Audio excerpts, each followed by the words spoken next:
Hello, everybody, and welcome back to Tales on Tap. We hope that you're having a wonderful evening, a wonderful day, and a wonderful week so far. Thank you so much for joining us again for what is it is the 9th episode of Aerilon, A Destined Journey, and we have been on a journey so far from wanted criminals to Scourge of the Undercity to still wanted criminals. Yeah, like running into either killing or running into dead dwarves. It's a whole thing at the minute. Well, thank you so much for joining us. We are, of course, joined by all of our wonderful players. Hello. So, we'll just go round and say hello to everyone quickly. So, Han, say hello to everyone. Howdy. Evan. Hello. Natalie. Hey. Dan. Howdy. And Okay, Chris. show me up, I guess. Well, how's it going there, friend? Not too sure what I started. Wonderful. That'll be the last time I do that. That's fine. Anyway, we A hope special question. there is going to be a special question, Ooh. but this is going to come after the announcements. There's time. We've got plenty of time. So, as always, we do just have some quick announcements to get through before we can get into the fun of D&D. So, to kick us off this week, Chris, why don't you tell us all about what's coming up and the things around the corner? Well, why don't I? So you'll be able to catch this episode in a podcast form on Thursday and Sundays, part 1 and 2, coming up. So if you miss anything this evening, you can go watch that there.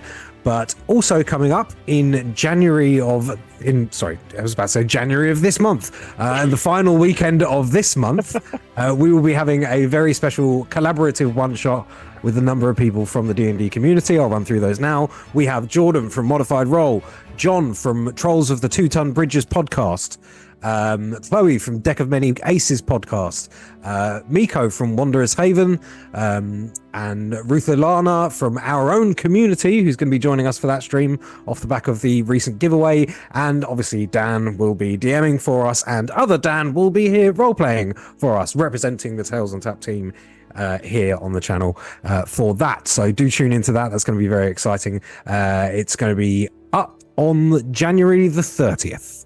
So please enjoy that. Please tune in. We have lots of other things coming in the future, which we'll announce very soon. Excellent. Thank you very much. And just a minor correction. This is my fault. So when I gave you the information for the people joining us, so Miko was actually guest DMing a lot on Wanderer's Haven and helping them out on their stream, but he is actually from Folk and Myth. Well, that's Folk my and fault. Myth. My Folk apologies. and Myth, I will but it's all update good. my notes. No problem. Sorry for that, Miko. Natalie, do you want to tell us about one of our wonderful sponsors, please? Of course. I want to tell you about the wonderful people over at Valkyrie RPG. That's Valkyrie-RPG. You can find their link right down in the dungeon. They do loads of lovely dice, apparel, and terrain. If you use Tails 10 at checkout, you get 10% off your order. Doesn't work on subscription boxes, but well worth the checkout.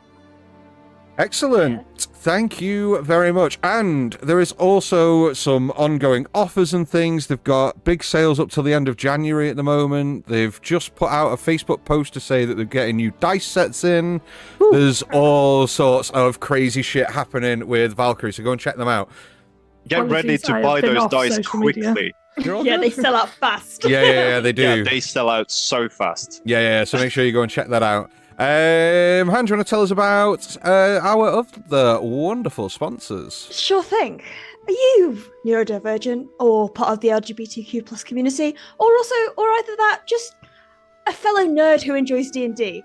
Then you need to check out Awfully Queer Heroes, purveyors of modules, spell books, maps, like all of these amazing fun stuff. If you can check them out, the links are down in the dungeon, Drive-Thru RPG or Patreon, and back their upcoming wonderful projects. They also launch a load of amazing modules on Kickstarter, which you can join me in backing. A lot of them are very quickly funded, but that does not mean you should be dissuaded from going out to check them out and backing them, because they are extremely wonderful people who provide an excellent service to the community. I think it would be fair to say.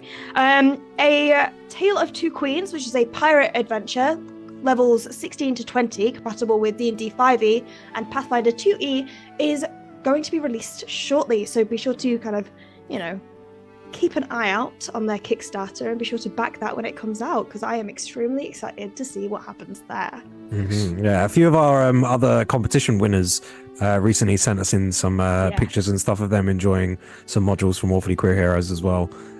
Good feedback on that kind of stuff. So very exciting things. Excellent. Thank you very much. Last but certainly not least, Evan, do you want to just tell us about what the hell is going on with social media? Well, a lot's going on with social media. Obviously, like Chris mentioned, we have the podcast that is released, and we keep releasing new episodes every Thursday and Sunday, and those are always coming up on social media. So if you're not sure when they're getting released, make sure to follow us on social media. All the links are down in the dungeon. What else? Well, there's always our new episodes on YouTube. There's also YouTube Shorts that comes out. All of that is also pushed out on social media. And also when we go live, so you can always do us a massive favor and share all of those posts with your friends and your family so that we can get more people into this wonderful community. Excellent. Thank you very much for all the wonderful announcements this evening. Just to kind of finish off the announcements, make sure, if you haven't already, go over to our YouTube channel. You can not only find all our stuff in podcast form on YouTube Music, if you don't pay for like Spotify or Apple Music or whatever, you can find it on YouTube Music, and you can find all of our previous VODs, including Campaign 1, The Fallen. We've got a few one-shots on there, which are really fun. So head over, subscribe, hit that notification bell on YouTube if, you miss everything and you miss our faces and want to catch up and all that fun stuff. Go just like our YouTube videos and comment on them. It doesn't matter what you comment. Just get us up that algo, man. Let's go. Yeah, let's do that. Do that. Let's keep it friendly, though. Comment bananas. Yeah. Oh, God, not bananas. So, another little quick announcement. So, something that I have been doing over the last week or so, I've actually been running another one-shot adventure, but not for these fine folk around the table here. I have been involved in a collaborative one-shot where I've been a dungeon master for a table full of TTRPG and D&D enthusiasts over on Actual Play UK. We recorded the first session last night. We've got another couple of sessions to go. That will be releasing over on Actual Play UK on January 31st, so the day after the collaborative one-shot here. If you have not had enough and had your fill of D&D goodness for the week, then just go and check out Actual Play UK on that Wednesday and show them some love, because there's like loads of fun stuff that they do over there. Not just D&D, but there's loads of other TTRPGs and stuff that they run, including at the end of February they're doing like a Warhammer fantasy roleplay adventure. Nice. Based in the Warhammer universe, which sounds incredible. So yeah, go and show them some love as well. So we have got the collab one shot next week, and then we should be back at that point and for Aerilon, but we just need to give everybody a little bit of prior notice. We will be going on a little bit of a break at the end of February, purely because I'm going on my honeymoon early and won't be here to dungeon master the game. So we're gonna go on a bit of a break at the end of February, but at that point we'll have been streaming for like 3 months straight, so we're all gonna take a little bit of a break. Yeah. A romantic hiatus. Yeah, exactly. That being said, what we might do, just because we know that you guys are like chomping at the bit for more Tales on Tap action, we might actually pre-record a one-shot or a little like battle royale adventure or a little something and upload it onto YouTube that week, because we can schedule it in advance. So yeah, we might do something like that. So I think that about wraps up the announcements. Do you guys want to play D&D? Yes, please. Yeah. Well, before we do, I have a very special question to ask one of you. Oh, God. Where am I? Question to roll a dice for notes. No, that's next. I know what I'm doing. I know what I'm doing. While I'm finding the question, if you haven't subscribed to the channel, if you're new here, then don't worry. You don't have to subscribe if you don't want by coming and joining us every Tuesday and being here for our adventure. Then that's all we need. But if you do want to subscribe, hit that button below. You don't have to do that with your own money. If you've got Amazon Prime, you pay for that. You can connect those two accounts and you can get it for free and spend somebody else's money. And then you can help support us and show some love, man. Subscribe for Boo. Subscribe for more cat content. Yeah, for more cat content. Well, we're not just talking about Natalie this time. There was actually another. Natalie. I realise now that people watching at home probably couldn't see Boo because he's a black cat and I'm wearing a black hoodie, or a black jumper, so it just looked like a pair of eyes. Hey, Han. Yes. Oh, Dan, special question. Could you please share with us a memorable encounter that you had with a morally ambiguous NPC? Who were they and how did they affect the party? Oh God. I mean, okay, morally ambiguous. I guess God would count. Morally ambiguous because my immediate thought was why have I forgotten his name? Shithead from Brackus? Brackus. I was gonna say Brackus. So I'm gonna yes. So was he ambiguous though? Was that no, ambiguous? he was at the start. Okay, he was at the start. True. So when we first met him at the ball, I think that encounter, while he was ambiguous, turned out to be very much on the evil side of the spectrum of things. But while in our minds it wasn't known, I think his kind of influence and his kind of wise eyes kind of looking over us and clocking us, it made us a lot more paranoid almost, in addition to the fact that he entered with Quintrith, who also sent a load of fluctuations through the party, namely Clovis. Yeah. I think it's just kind of made us think more on that people are watching and people are gonna, even if we're disguised, people are not necessarily gonna buy it. Love that. Thank you very much. So, let's get some dice rolling done. So, we've had recaps from Natalie, Evan, Han, I believe it's just Dan and Chris this week, if you don't mind. So, just roll a d20 for me. Look me in the eye. Look me in the eye when you drop that dice down. Look me in the eye. This is difficult. Yeah, it really is. Awful. Dude Face Guy, welcome back into the show. Hey! I got a 14. A 14. Dan, did you beat a Go 14? either way. I did not. I got an 8. An 8. Okay, Dan, if you could possibly write up some notes for us this week, as Virgil will be giving us our recap next week. Excellent. Right, well, let's play some D&D. If you guys haven't already, you've got moments to go and get a drink. Get yourselves comfortable, because we're about to dive into tonight's episode of Tales on Tap. Tales on Tap!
Hi again.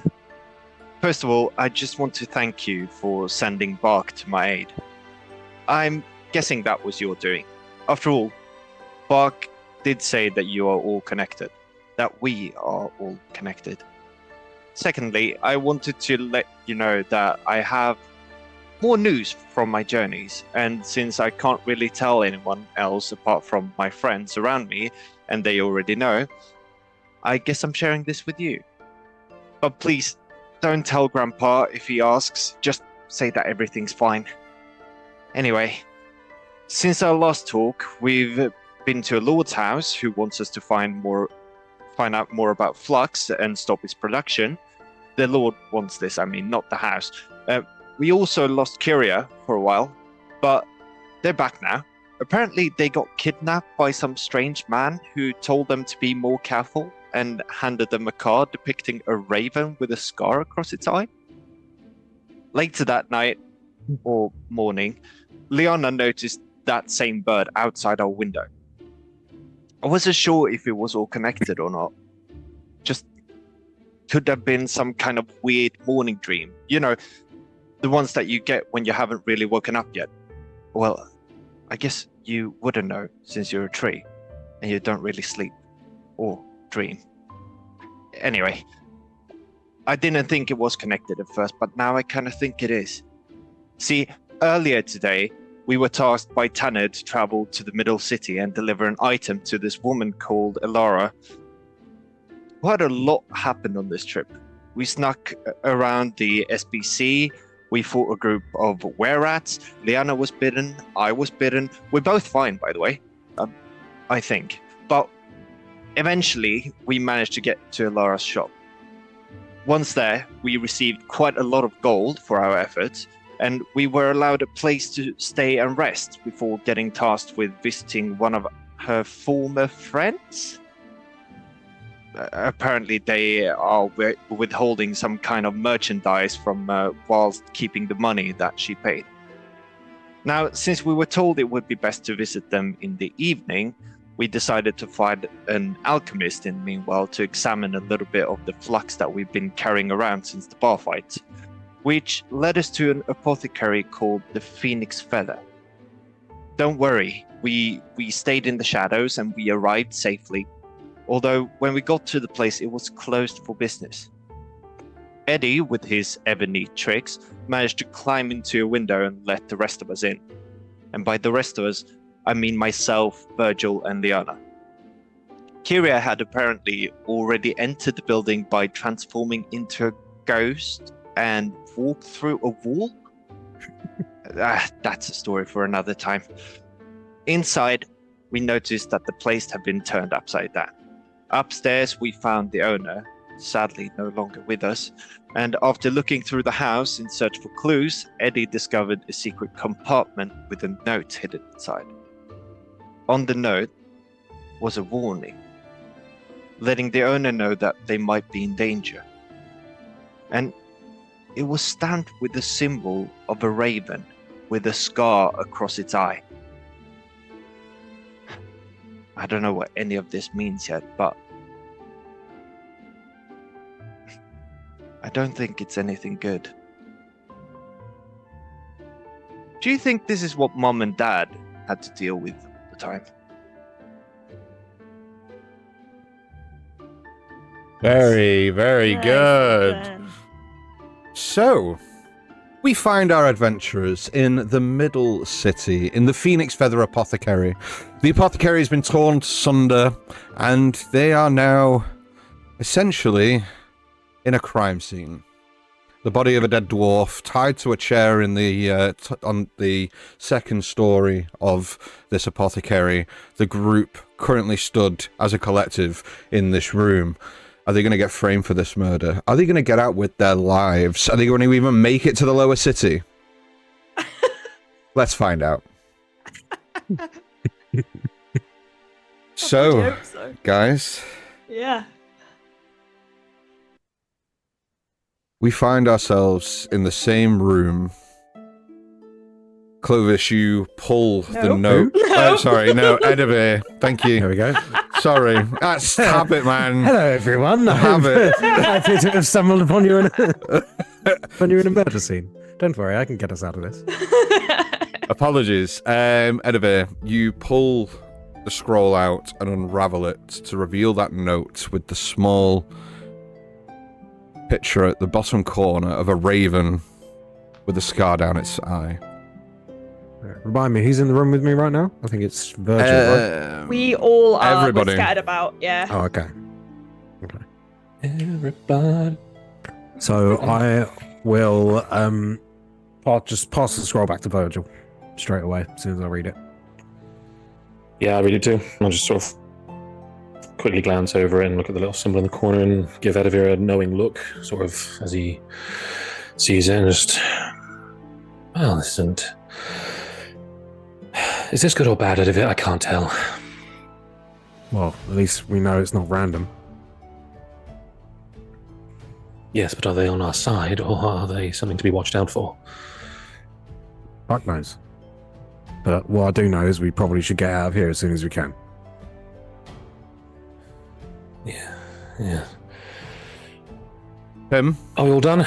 He sort of turns around and claps, sort of motherly, like trying to sort of get everyone ready to like leave the house on time.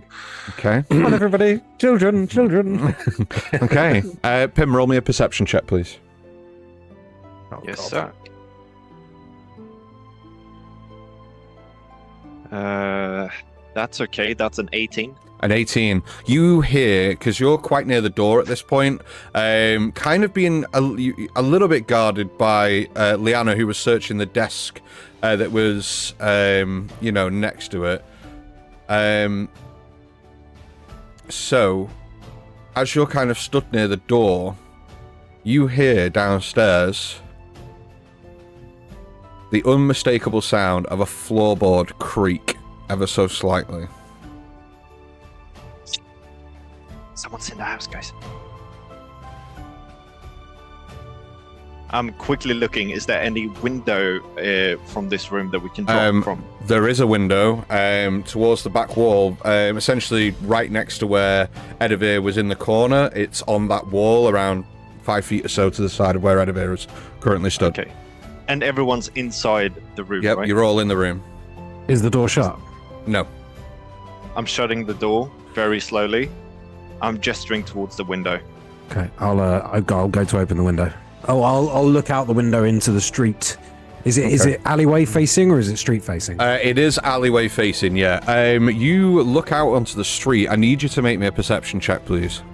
Sure thing. So you're going to look down on the alleyway and as well, like, up the alleyway towards the street. That's an 11. An 11. You don't see anybody in the alleyway, but what you do see is you kind of, like, push the window up very quietly and put your head out. You still see the rope that's attached to the bed in the other room out of the window and down the wall. Oh no! I you retconned retracted that. I retconned that because I didn't realise we were within 10 feet of the street. You allowed me to retcon it. Okay. That's fine. Because then I ended up going downstairs and letting him in through the downstairs door, didn't I? So yeah, no problem. With an 11, okay, you don't see anybody in the street. Mm-hmm. Don't see... Well, you see people passing by in the main thoroughfare at the end. So as you're looking out to the right-hand side, around 20-odd feet, maybe 25, you've got the entrance to the main thoroughfare up that way. There is nobody that you can see in the alleyway below, though. Okay. However, it is a midday. It is broad daylight, remember. Okay. You still have that rope I gave you, right? I do, but we might not have time. Just everyone out. Just be careful. Jump? Liana, you go first and try and catch people as they come down. Okay. It's the first story. You'll be fine. Come on. I'm going to kind of like try and climb out the window and then sort of hang and drop to try and make the distance less.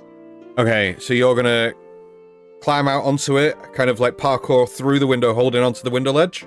Yeah. I'll take an acrobatics check for that first. Okay. Good.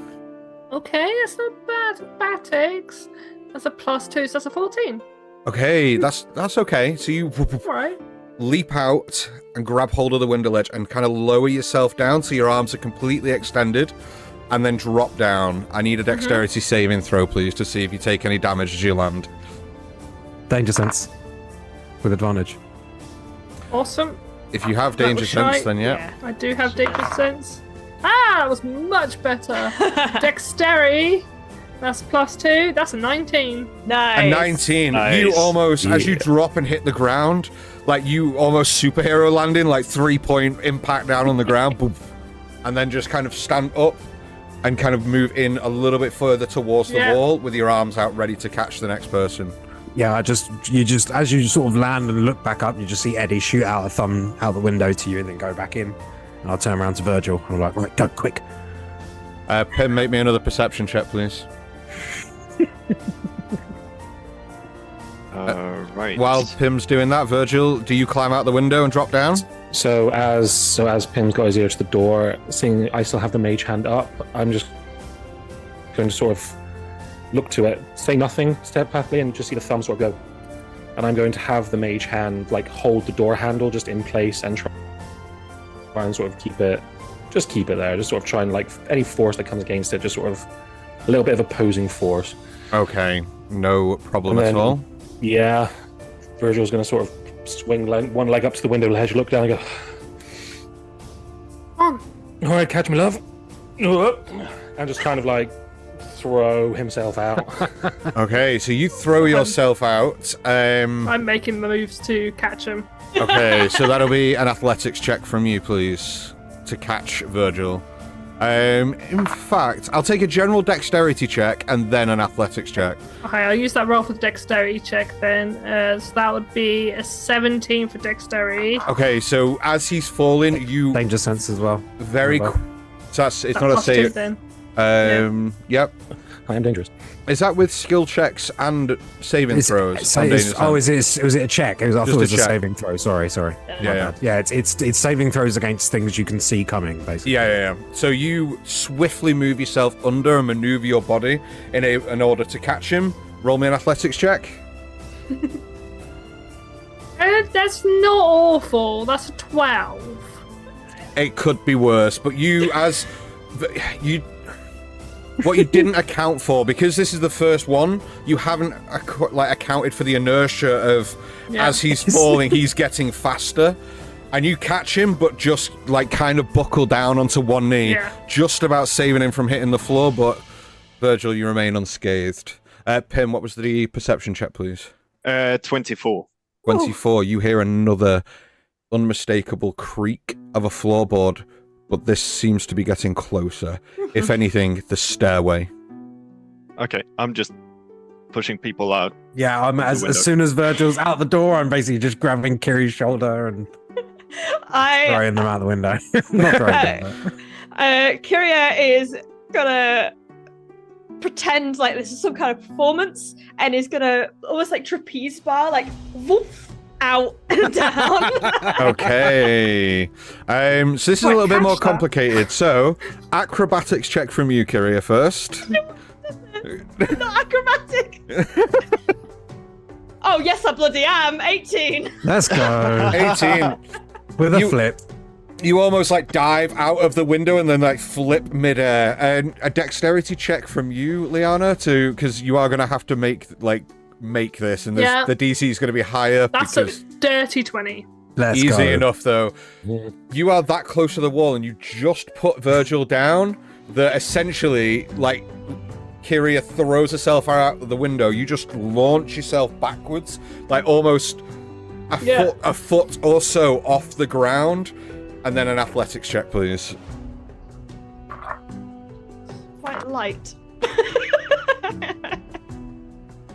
Athletics. Yes, please. +5. That's a 16. 16, and you just kind of catch Kyria, but almost in a bench press position, bang, and then just kind of almost chuck her just straight onto. Chuck them straight onto their feet, As soon as Kyria goes out the window, I'm just gonna grab Pim by the back scruff of his cloak. Just put him towards me and just put him under my arm like I'm carrying a barrel. Okay. Can I And then- quickly try and check the ground as we're moving towards the window? Because the guy, the dwarf who's tied up and dead, Mm-hmm. he had a scar from a piercing. You said last time. Yes. Was it like an earring or something? Yes. Can I see if there's an earring on the floor? Make a perception check.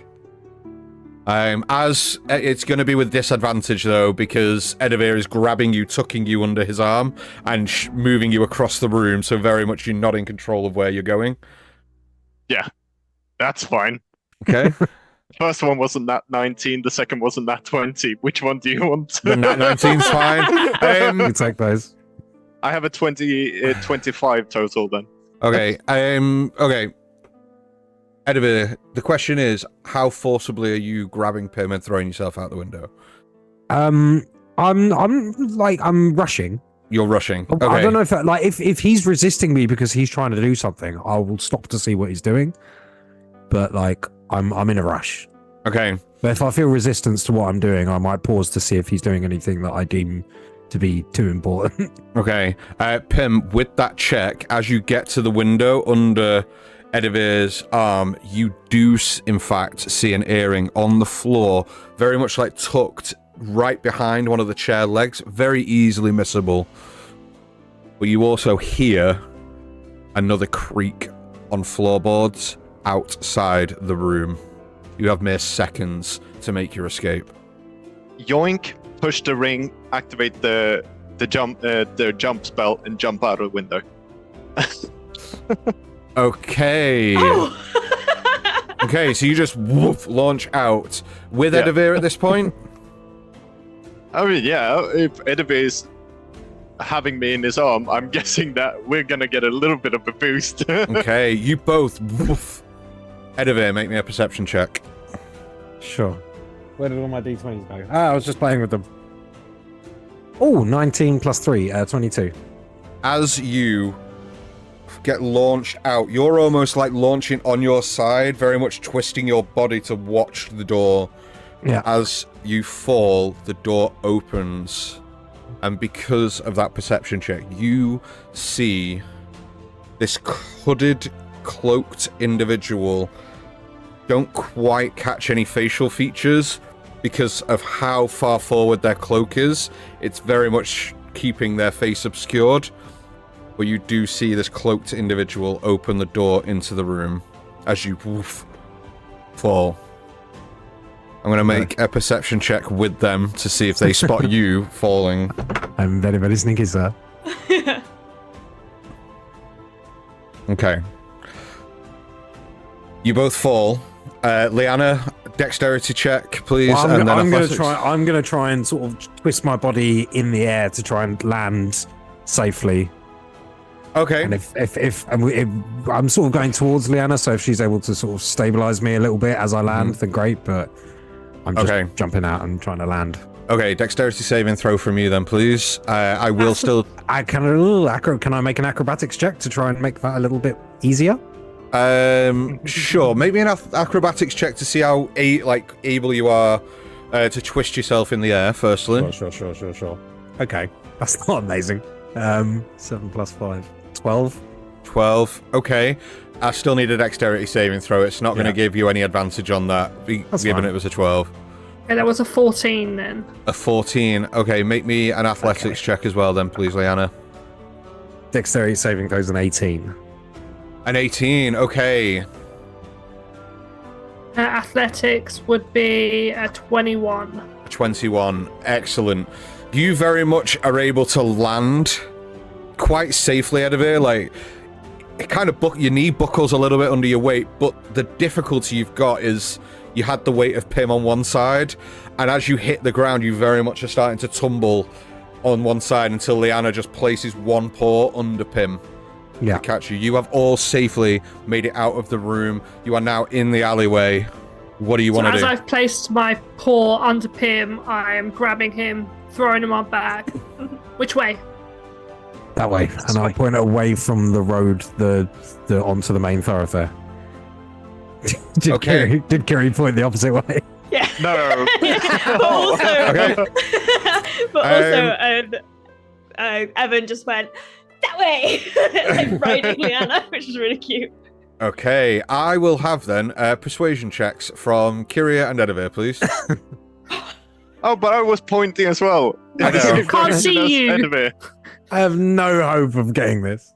No, but I'm tugging on you like a horse. I don't respond like that. I got a 9. A 9? 27 from Kyria. Okay, so Leanna's heading into the street. Okay, Oh so my you God. just start Him upon her booking it. back. Okay, so Kyria, Liana, and Pim just start racing off towards the main thoroughfare. Leaving me and Virgil standing in the alleyway, just like. We just chase after him. Okay. Once I breach the street, I won't run. I will slow to a walk because I remember that the SBC and the guards were looking around for more crowd involvement rather than for people. So Yeah. she's trying to look normal Okay. as much as she can. So once she gets to the street, she slows to a walk and carries on. Okay, very good. I'm gonna carry on right. So you're going to go into the main street and then turn right to go back Yeah. past the entrance to the store. No, sorry, she would have gone the other way. So I thought that was left. So yeah, she's going away from the store. Okay.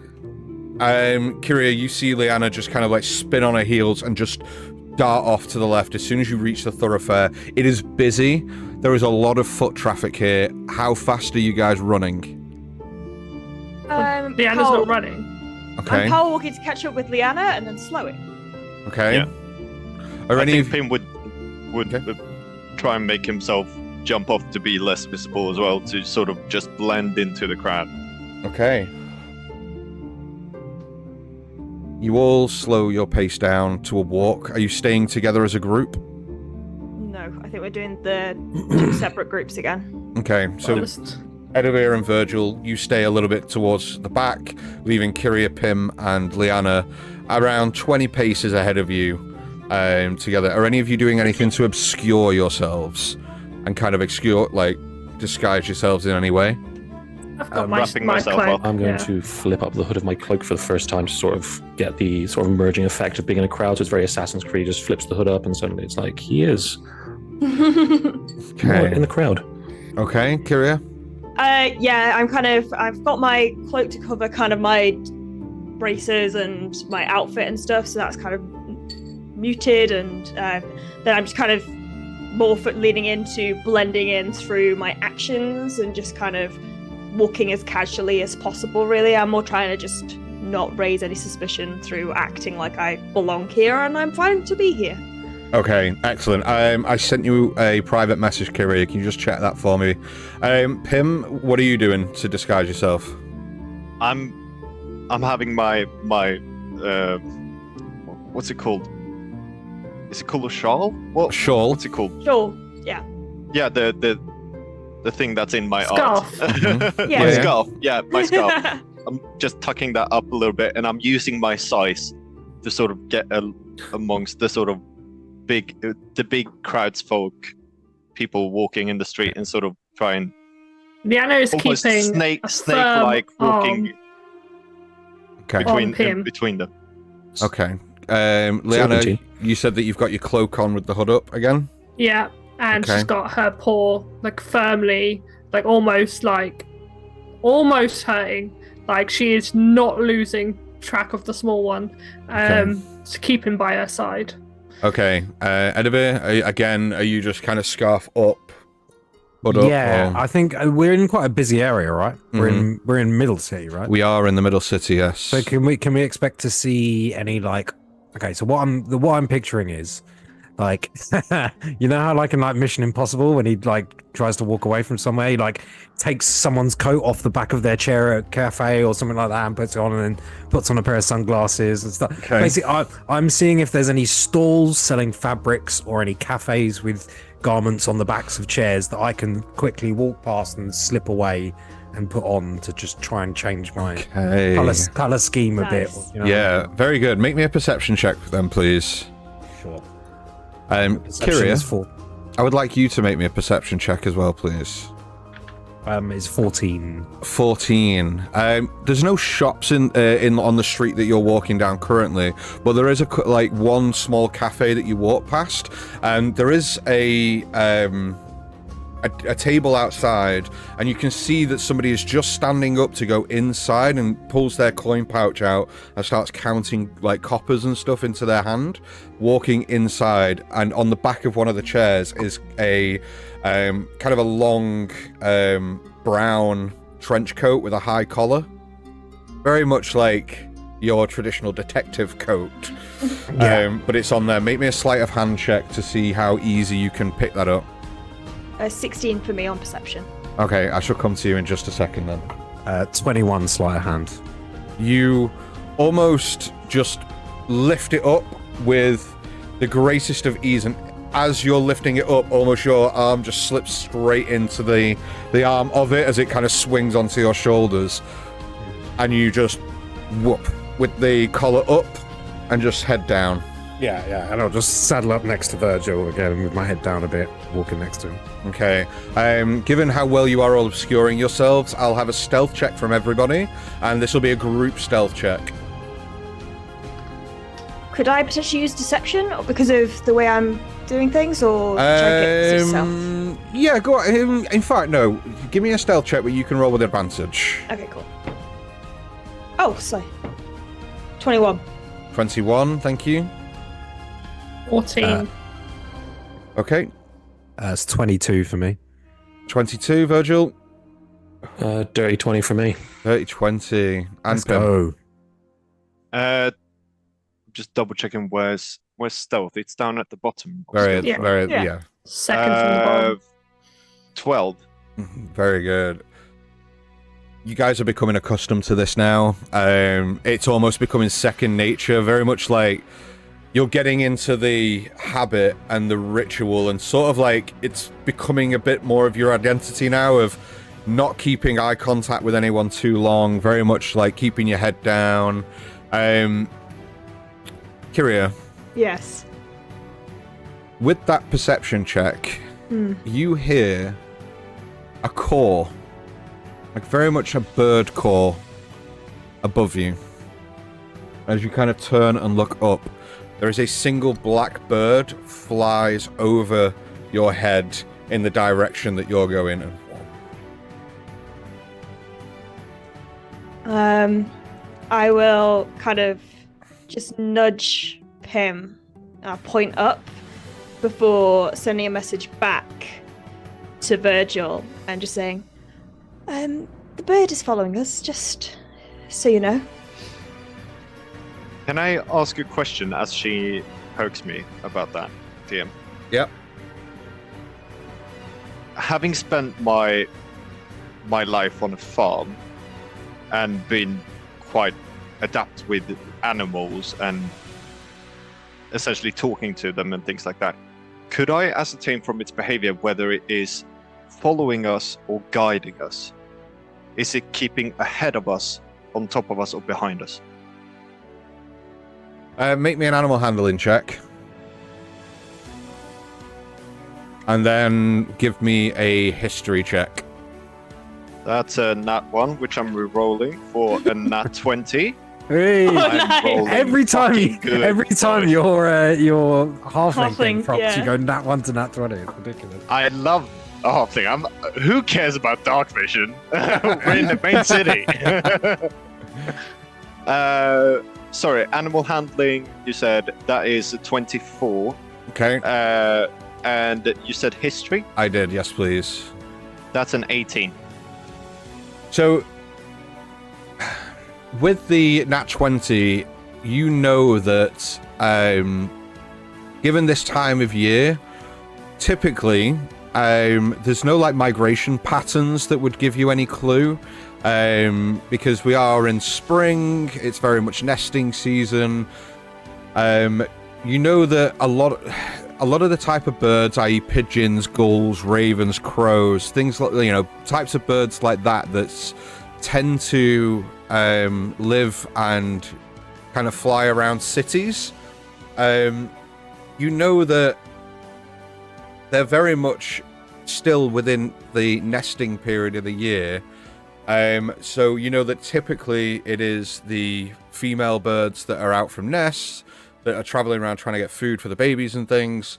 You also know that it's very rare to see like singular birds, like especially crows, because they are partner species. Typically, yeah, like ravens, crows, and pigeons tend to either move in a flock, or it's very like unusual just to see one. You don't get any sense of whether it's just flying above you, if it's guiding you, if it's chasing you, if it's... You don't know. It's a bird, man. That's essentially what Kyria has seen, and it's flown from behind you, above you, and There's a very drawn out amount of information about birds to say you don't fucking... you have no idea. Does it keep going, or is it like staying on top of us? Make me a perception check.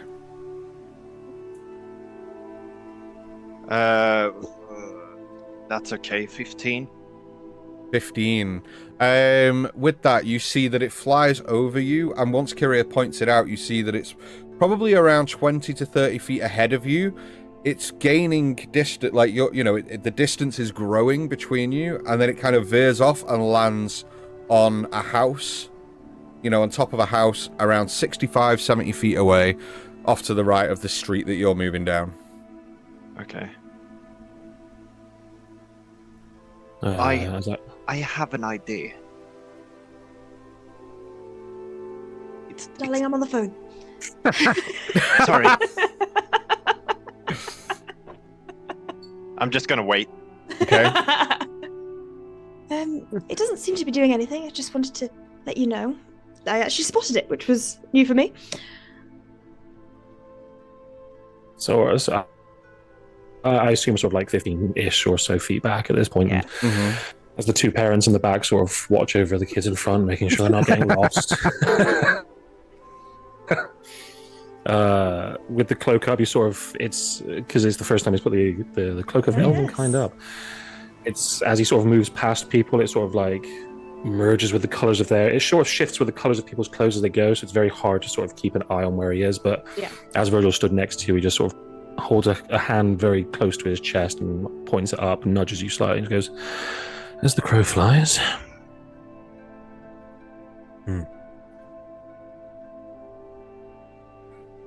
Don't know what's going on here. I'm going to assume that was our company in, well, back there. Too many questions. You see, Edivir's quite reticent. He's not. He seems a bit in himself at the moment, trying to figure things out, and it almost looks like he's getting frustrated at himself a little bit because he's just like, it's all too complicated for him. He's like, and he likes things to be very simple and straightforward. And there's a sort of a frustration to his voice as he's saying this. And you sort of get an impression that the reluctance for him to actually answer and engage too much is less out of not wanting to talk and more just like frustrating, getting frustrated at everything going on in his own head. And he's just trying to figure it out and can't walk and think at the same time. Sort of think and talk at the same time. Knowing what it looks like when someone is frustrated trying to figure something out, being sort of in school, you just sort of feel a squeeze of the hand as we walk. We'll figure it out later. Don't stress yourself out. Let's just get those three to safety, shall we, Eddie? Come on. Kyria? Yes. As you are slowing your pace with Liana and Pim and having this conversation with Virgil via message, you feel... What's up? Where the card is in your inside pocket, you feel it kind of pulse a little bit. And then it will stop. And then will pulse again. And then stop. Almost like it was on vibrate, like boom. Exactly. Turn this off. Do not disturb. It's an old Nokia. Is it literally just like like the pulse? Is it like a heat? Is it a no, it's just like a vibration? It's sort of like a very soft pulsing vibration that you kind of feel just on your chest where the card is on the inside kind of breast pocket that you've put it in. Definitely not a Nokia then, because that would be earthquakes at that point. If it was, you just see Kiri going. Blah, blah, blah, blah. Okay. If it if it keeps going, I'm gonna kind of nudge Pim, and I'm just like, alleyway, please, just quickly. Okay. And I'll send a message back going, just go into this alleyway. Be 2 seconds. And dip into an alleyway. Okay. Yeah. He won't respond, but just sort of point to the alleyway out to Eddie and... Can I have a Walking glance behind us to see if it seems like we're being followed? Sure. Make me a perception check. Good Kiri, idea. Natural Very long 20! short, I don't Natural Nice. 20. Pew, pew, pew, for a 23. Are you specifically looking for people that are following you, or? I would say yes, I would. Okay. Feel free to include whatever you like in that umbrella. I will. You kind of. I was specifically looking forward to see if there was any familiar things moving at pace with us through the crowd. Okay. Not familiar necessarily, but Okay. You don't see anybody that okay, you turn around, you don't see the individual that you saw that opened the door. So there doesn't seem to be anybody that fits that description. However, you do see somebody moving a little bit at pace, looking quite angry down the street. right. As you recognize the individual that's counting coppers at the cafe that stepped in is now charging down the street. You're in trouble, not me. It's just kind of like scanning the crowds, but doesn't spot you at the moment, but you do spot them like a good 100 feet down, like very much like catch a glance, and you see them just kind of like Just putting the cloak on another person and walking away again. I was just about to do that as well. No, I'm not going to do that actually. Instead, I'll just take the coat off and put it underneath my usual scarf just before we go into the alleyway to join the others. So Kyria, Pim, Liana, you step into the alleyway. Yes, Kyria, what are you and doing? I'm gonna kind of use Liana as a barrier to the street and just kind of huddle up, like by her, before reaching into my under my clothes to my chest, and I'm just like, take out the card. You pull the card out, and you see on the card where the artwork is for the scar across the eye is every time the card pulsates in your hand, it glows ever so faintly, like. And as you pick the card up and hold it in your head, you hear, "Turn right, not left. That was the wrong alleyway. It took you a while to pick up, didn't it?" Well, I didn't know what this was. Well, Is she talking out loud? Nope. Or are they talking out loud? Are you talking out loud, Kyria?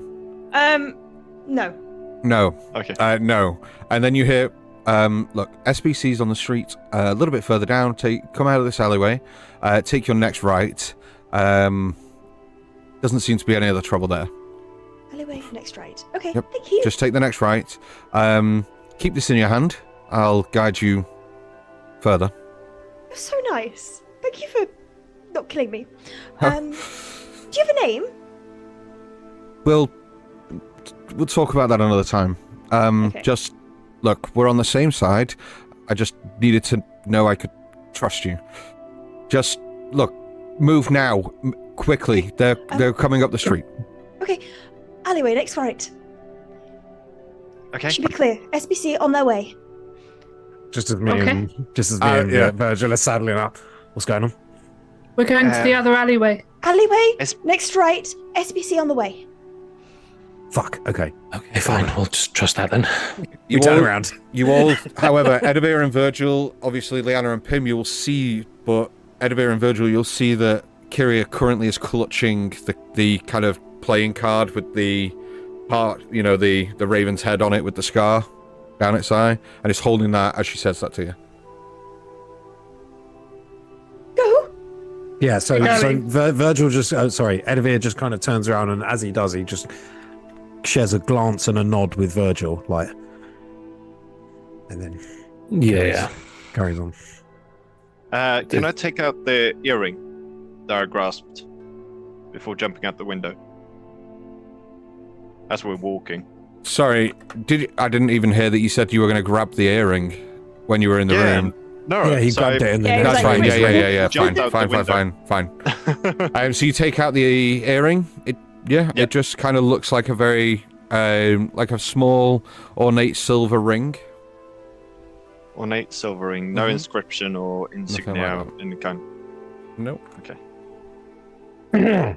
I'll grab Pim by the shoulder and bring him up front with me as we get to the mouth of the alleyway. See the SBC, and I will assist him on looking for threats. Okay, so Here, look. So have you just grab his head?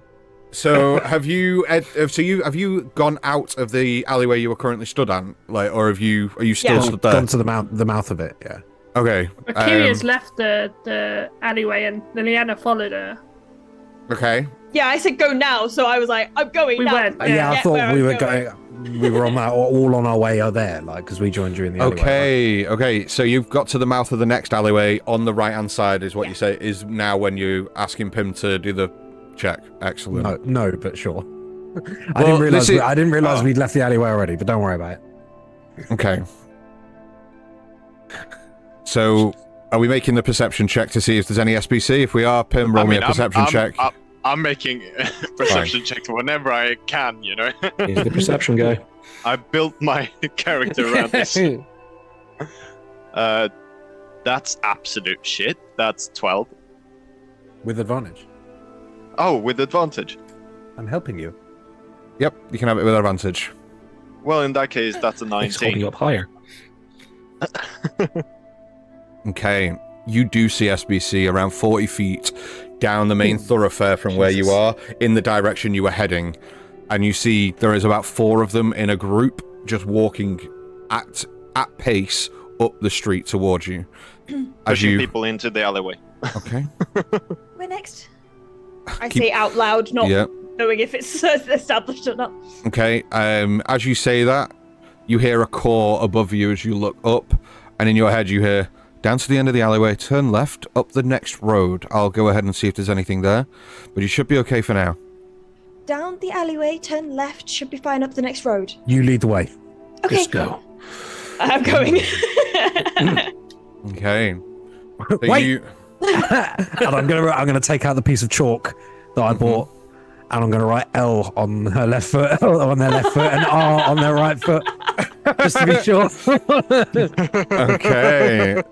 So, for the sake of brevity, Kyria, over the next 5 to 10 minutes, you are given instructions by this individual who's talking to you telepathically into your head. They take you through streets and alleyways down towards the lower city, and you travel in around 5-10 minutes. Everywhere you go, the direction that they're telling you to go, you don't come across any city watch, any SBC. They are very much guiding you through the middle city towards the lower city, out of sight of any watchful eyes, until you hear in your head, okay, keep going down this road. You'll see that there is a small flower shop on the left with an alleyway next to it. Go down that alleyway and you come into a small courtyard. I will meet you there. Okay. Last bit. Got to go down the small alleyway next to a flower shop. Where are they leading us? To a courtyard. They're going to meet us. The person that you've been speaking to on the card. Yes. Okay. Has the raven flown away? Make me well, I won't get you to make me a perception check, but you look around and cannot see it anywhere. Pim smirks a little bit to himself. I mean, whoever these people are, they're connected to whatever happened at the apothecary, or they're connected to the apothecary, which is where we were going to find out about Flux. So, Yes. Why do they want us? They're keeping us out of harm's way at the moment. I think we shouldn't look a gift horse in the mouth. What's a half orc? let's let's remain on our guard, everyone. Yes. Okay, so you all turn down the alleyway next to the flower shop, and as you walk through this alleyway, you see that there is an opening around 20 feet up, and it opens up into this small courtyard. What's a gift horse? Horse that gives gifts. Huh. 1 second. It's an I thought- elder. She chuckles. I thought it was when you receive a horse as a gift. I used to I have don't know. a friend who was a centaur who would buy me presents at. Gift horse. Maybe that's where I it came read, from. I read that they were elder gods that gave gifts through the mouth, but each their own. As you turn Leanna the looks a bit corner, uncomfortable. as you turn the corner and arrive in the courtyard, in the far corner, sat perched on a barrel, you see a hooded individual just kind of sat waiting for you all to arrive. As you turn the corner, you see them sat there. A dark brown cloak, almost black, like a very, very deep brown. You see that they are wearing black leather armor with these very like fingerless black leather gloves. You see, very much like those, but they will, yeah. And you see that they have 2 rapiers on either side of their belt as you all enter the alleyway. And he just goes, "Are you all right? You took your time. It was a very close call, that." Yes, I believe so. Thank you. Oh, don't thank me. Aren't we a peculiar bunch? Break away from jail, breaking into apothecaries. You're just all full of fun and mischief, aren't you? I'm sorry, Where's you are. the... Oh. Well, look. I understand that you probably have your suspicions, and, you know, your friend and I may have met on peculiar circumstances, and look... Peculiar is one word you could use. Yeah, look, I apologize. I needed to know that you could be trusted, and that you were a force for good, and so, look, by happen chance, I came across you. Well, I came across you. And, look, I am sorry if I scared you in any way, and, you know, there was a little bit of tongue-in-cheek. I can assure you, your life is not at risk. I'm more concerned about the children. The And children? your friend. Your friend My stealing the children.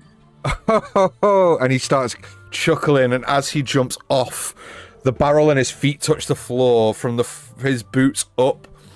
Like, you see, like, the dust and stuff starts swirling from his feet up as his, like, whole, like, self shifts and changes into this old woman that you met that night, and he goes, "You mean me, dear?" And as he takes one step, the black leather boots, as he steps back out of that form, goes, "It's a parlor trick. I just needed to know that, like I said, he could be trusted. And when people are often faced with fear and unknown and, you know, the possible certainty of death, then they tend to either panic and run and tell the first person that they can, or they keep their mouths shut. And, yeah. And look, I followed you. I've been following you for the last day and a half. And, well, you are an interesting bunch. But you seem to be on the same trail that I'm on, so... You know, I thought maybe we could help each other. What trail is that Oh, that you're on? well, Let's start with yours, shall we? Because from my observation and what I've seen, you seem to be running all over this city in search of, well, drug-idled lunatics, or the source of which? I mean, why else would you be in the upstairs of the apothecary that was broken into yet 2 days ago? Why else would you be going from Tanner's Mark to the Hidden Star and all that kind of fun stuff? You're clearly on a mission to get to the bottom of this, right? How much of that have I got right? Too much to make me comfortable. Really good. And as they sort of answer him in the affirmative, Edivir just kind of goes, Well, look, just know that you're not on your own, that there are other forces at work here. You're not the only ones that are concerned with what's happening to this city. I am also very concerned and have been looking into this for some time. See, let's talk hypotheticals, because as you narrow it down, the crazier a hypothetical seems, the more likely it is. Now, you got to ask yourselves, why is this happening? Why would anybody push a drug such as Flux into a city like this? A city that is very new into its current government and the way that it's ran. What would be the need to do that? Profit? Sure. If somebody's looking to prey on the weak, then Wyndmere is a place to do that. Sure. If you're just looking to make profit, though, why would you only peddle your wares here? Why not on every island? Doesn't sit right. before any of my friends here share any more information with you, I think it's only fair that we know who we're sharing with. Oh. Don't get me Yeah. wrong, I appreciate the help out of a sticky situation. I will say, in future, we can look after ourselves, but we appreciate it. Oh, yeah, of course. Yeah, sure. Look, all due respect, you seem to be able to handle yourselves. You seem to have your head screwed on. You do bumble around a little bit at times, sometimes putting yourselves in positions you probably shouldn't be in the first place. But for the most part, you seem to be capable. You're avoiding my question. Yes, I am. Fine. You can call me the Raven. Many do. I am... Here, Kyria into the throw. Cool name.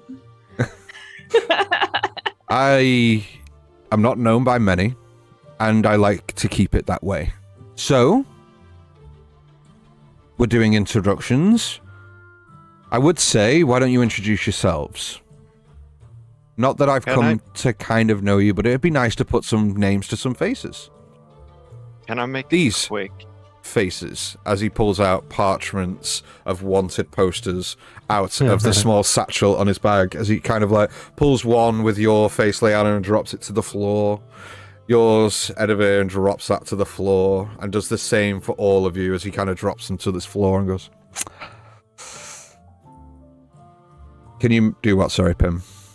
Can I make a perception check on him and the surroundings to see if I can find a raven? Or if I can see a scar across this person's eye. Make me a perception check. 21. 21. Okay. With that, you don't see any ravens. His face is very obscured. Very obscured. But with that, Pim, unfortunately you don't have dark vision.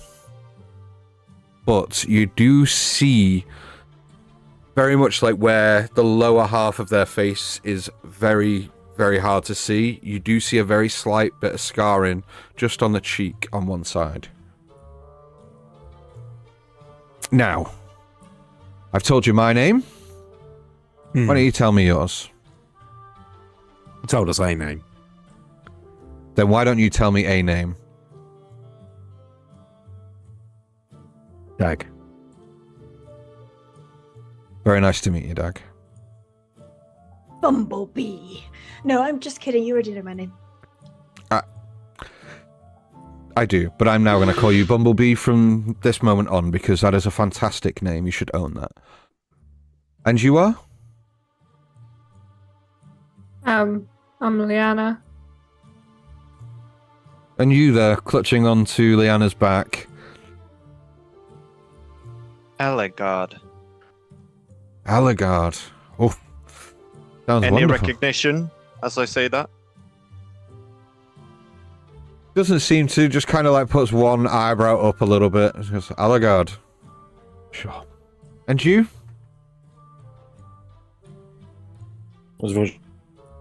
Just sort of pulls the hood down and goes, Virgil. Well met, all of you. As I said, we're on the same team. Though we operate in different ways, you're very much a get after it kind of group. I very much like to work in the shadows, operate a little bit more discreetly. I've plied my trade to helping people throughout these lands and the lands and islands beyond to investigate things, find answers, help those in need.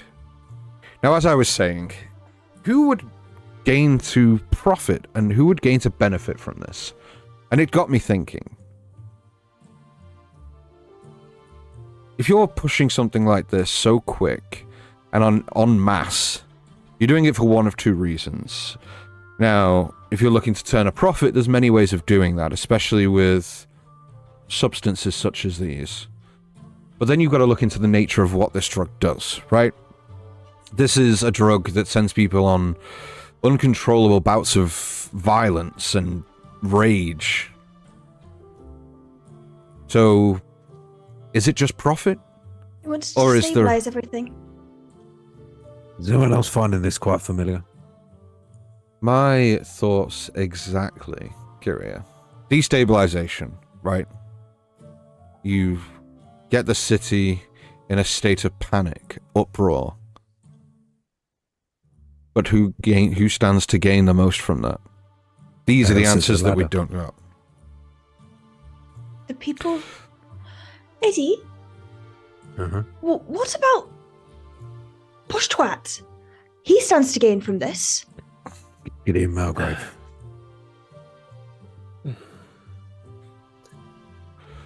I don't know. It's The person who fixes the problem is who stands to gain. exactly.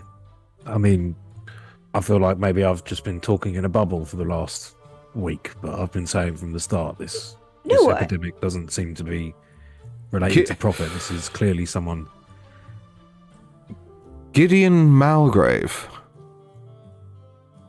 yes. Interesting. I probably shouldn't have said that. No. As you see Virgil look ahead of here from like across the group with like great like really. Yeah, because One of the group just went, oh yeah, that guy we work for. Like you see, Edivir just kind of like was just sort of talking under his breath and didn't realize he was talking out loud.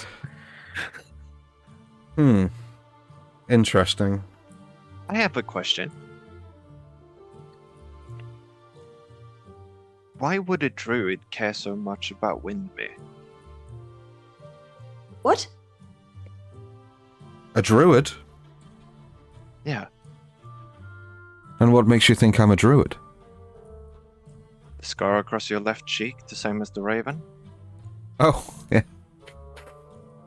This, And also and he the kind of fact like that you, takes his hood down. Face reveal. As he kind of like pulls the hood back, you see this quite Of the mask in. kind of, he's quite young. I would say like mid to late 20s, human male. You see that he does in fact have a scar that runs from like the top of his eye right down to the like top of his cheek on one side. You see that there is quite clearly some damage that's been had to the eye on that side. very short, matted brown hair. I'd say 4 or 5 days stubble all over. You see that his nose is very is kind of like off center on one side. Very much looks like he's broken at some point and it's just never fixed properly. These kind of deep brown eyes, and he just kind of goes, "This?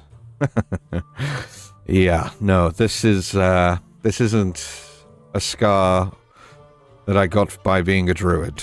This is a run-in with an owlbear on Evercrest that nearly tore me limb from limb. Horrible creatures. Have you ever seen one? Anyway, sorry, I am getting distracted. Do I need to say insight check? Roll me an insight check then. Oh, out of the box. That's 14. 14. You don't get the sense that he's lying to you. He's obviously not telling you everything, but that's to be expected, the same way that you're not telling him everything, right? But doesn't seem to be like circling around and dancing about questions anymore. It's very much like, well, yeah, there you go. And now he's revealed what you think is his face. if you what you're saying is true,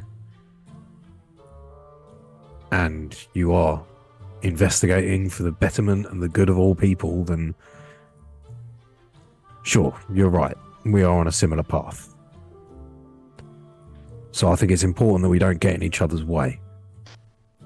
Are you saying that you don't need my help? No, quite the opposite. What I'm saying is, if we are to help each other on this, and we are to work together, we need to coordinate in a way that doesn't foil what we've got going on. Oh. Believe me when I tell you this, I am very much not going to get in your way. And believe me, you will not know where I am to get in mine. I have, like I said, honed skills over many years now to be able to operate in the way that I do. You're not the only one who can go unseen. Look, I am only going to say this once. Don't trust everybody you meet. I get the impression that you don't, purely from this encounter alone. You're cautious, which is good. But you're naive at times. Think 3 steps ahead, not just one. Curious Look, looking very sheepish because feels like this is very targeted at them. Just like Pim's doing the same. Sort of coming out from behind Edivir as this is said. He sort of, right. Well, you seem to meet a lot of philanthropists these days. Tell me, what is it exactly you gain from? What is your end goal with this ending of flux in the city? For someone who operates out of sight, out of mind, what do you want? I want to restore order and balance to the city. Otherwise, it will get torn apart, and good, innocent people will suffer. Yes, Look, everyone says that, but what's your end goal? What do you actually want? I see. I'm talking about philanthropy only goes so far. Everybody wants something. Oh, so you mistake... Okay, so you're mistaking my intent and trying to find an agenda behind it. Everyone's got an agenda. My agenda is that I have seen folk get downtrodden in many a place. Now, on a scale such as this, can mean one of a few things. Either the city is going to fall into a state of disrepute. It could mean that there are powers at hand that are trying to get themselves into a position of further power. It could mean that there is an uprising of a force beyond the curtain that, should they gain purchase in a city like this, could influence a lot of other places in the world. Make it unmanageable to have people on the streets such as your City Watch or the SBC. They're clutching at straws, bumbling around like idiots, and they're supposed to be the professionals. Now, as far as I know, once this thing hit the city a few weeks back, where do you first look? Now, in the places that you're looking, the apothecaries. I went and started inquiring. Have they seen any strange comings and goings? So far, nothing. Until 2 days ago, when the Phoenix Feather was... Well, I found the shop one evening as you found it today.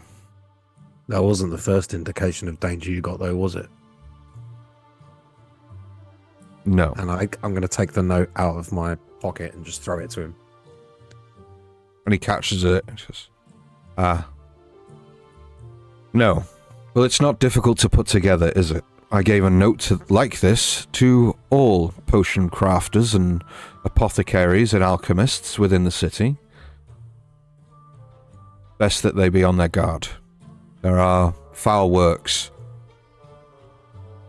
at hand here, and look, I don't expect you to trust me straight away, but just know that my intentions are true, and that we are on the same side. Well, you're Kyria's friend. Kyria, what do you reckon? Can we trust him? I'm not sure if I'm the right person to ask, because I trusted the old lady who then kidnapped me, which is now you. That's not confusing at all. I mean, you know, you helped us just now, and you promised you're not going to kill me. That wasn't some kind of fey deal where you were binding me to do your bidding, or cause my death, because that's what I've been stressing about that quite a lot. Oh, you didn't know that was a fey deal that now binds you in perpetuity to... You didn't realize that was what was happening? And you still agreed at like a moment's notice? I would really kind of check the small print before you start signing up for things like that. No, hang on. I wasn't exactly in a position to argue or to state my case or anything. Kyria, you're not under any contractual obligation. You've not signed any pact. Sarcasm. Okay, got it. Yes, look. Our briefing encounter was purely to see how you operate under pressure, how you react to stressful situations. And I have to say I'm impressed. You said just enough to make me trust you, but not enough to anger me or rouse emotion. That's good. Because you are going to be in positions coming up, I would imagine, that you're going to be in situations like that. So it's good to know that you can handle yourself in that sort of environment. Well, we happen to have a little bit of business to take care of here in the lower city. Oh, really? If we're to work together, moving forwards, perhaps we start on a small job before we start tackling the larger problems that face this city. You give us a hand on this job, we know you're on the right team. Make me a persuasion check, please. Why the fuck do I keep doing You keep doing this! Someone else is doing it! I'm waiting for someone to ask Kyria him. ain't gonna do that! I don't trust this guy. And Leanna's too stupid. For some weird reason, Edivir proper trusts this guy. Don't know why. Something about him. I Dodgy like trust him. dodgy. I like him a lot. Real knows real. What we're doing? Persuasion. Oh, that's Yeah. not bad. 16. 16. Look. I get it. You have no reason to trust me. You have no evidence to win me any favor in your impression of me. You said you have a small job and you want me to work with you on that. Look, I have only been doing this for as long as I have because I don't work with other people. Not in the general sense. I operate very much on my own. That means I don't have responsibility for anyone else and they don't have responsibility for me. How Then what- about Eyes in the Sky? You help us get there, just like you helped us get to this courtyard. Ah. Okay. I can do... We must be next to a doctor's office. Apologies. Okay. I can do that. That's the least I could do. Fine. You tell me where you're going. I will guide you on your way, and then we will part ways. I suggest, however, that if we uncover anything, that we keep each other in the loop. Does As I this s- work And how do we do regardless? that? Whenever? Well, you have my card. You do see Leanna at the back raises her paw and says, can anyone use that card to talk to you? Or Ah. just her? Unfortunately not. That is, now just in the possession of Kyria, which means that Kyria and I will be able to communicate. If any of the others would like to do so, then you just need to remain in possession of this card for at least an hour, just to establish a proper connection with me. Oh, But at the okay. moment, it is just for Kyria. But if you wanted to, then just, sure, you can take the card Kyria, off. like, glares at Leanna and puts it back in their chest pocket. I wasn't Everyone's trying to take my suggesting card. take it off you. I was just saying, just in case we needed to and we got separated and someone else had it. I'm sorry. I didn't mean to. So, where to? To the lower eastern gate. We're Any looking for an individual named Alden, and where he does his business. Olden? Ironheart. Olden Ironheart. Oh. Okay, yes, I know the place. Why are you going there? He's just a merchant of sorts, from what I've heard. He owes someone money. And this is somehow connected to... What? We need a base of operations. We need somewhere to lay low without, risking ourselves and putting ourselves in danger and being careful, like you told me to. So this is a means to secure that. We hope. Okay, And secure more allies. Yes, that too. very well. Right, well, follow me then. Okay. And We're you going to be s- keeping a low profile, so just try not to get ahead of us too much. Don't worry, I won't lose sight of you. I'll keep you with my good eye. And he kind of like points to the one with the scarring and just takes 2 steps, puts his cowl up, and just like launches and goes, woof, and just transforms and shifts into this raven and just woof, takes flight up. I'm going to put the stolen jacket back on. Okay. Quick check of the inside pockets, just in case. I'm just turning to Kyria. Told you. Told me what? Druid. Okay. I just think it's really cool. Him's awfully confident that he is a druid. Yeah. And I don't just know if What druids else? are the only Wild ones. shapes. Anything can transform. It's mutation, dude. Yeah. It's a school. Never said that it was a wild shape. Right. So, So we'll follow Birdman. Yep. And Kyria's lead, yeah. the raven. Obviously, Yes. Okay. So he leads you out onto the main thoroughfare that you just come off as you went into this courtyard and starts directing you through into the lower city. It's here that you again start seeing more dilapidated properties. There's no such, there are roads, but they've gone from being very like half cobbled to very much just dirt roads at this point. As he directs you through towards the eastern gate, and as you get closer to your destination, Kyria, I was assuming that you would have the card in your hand so you can communicate this. He kind of turns and says to you in your mind, he goes, right, just round the corner from where you are, and as you turn the corner, you see you're sort of, it's a little bit more wide open. There's no sort of like rhyme or reason as to where these properties are placed. But you're stood next to a well, within the lower city, and he just kind of turns and goes, right, so the alley or the road there to your right, if you go there, you'll see just on the right-hand side there, that is Alden's place. Oh, perfect. Thank you so much. Just a quick question. Are you from Evercrest? No, I'm actually from Kyria. Move. All of you move now. Move to there. Oh my god. And you just hear SBC are moving on your position. Move now. SBC on opposition, move now. Is this well familiar? Roll me a history check and we'll see.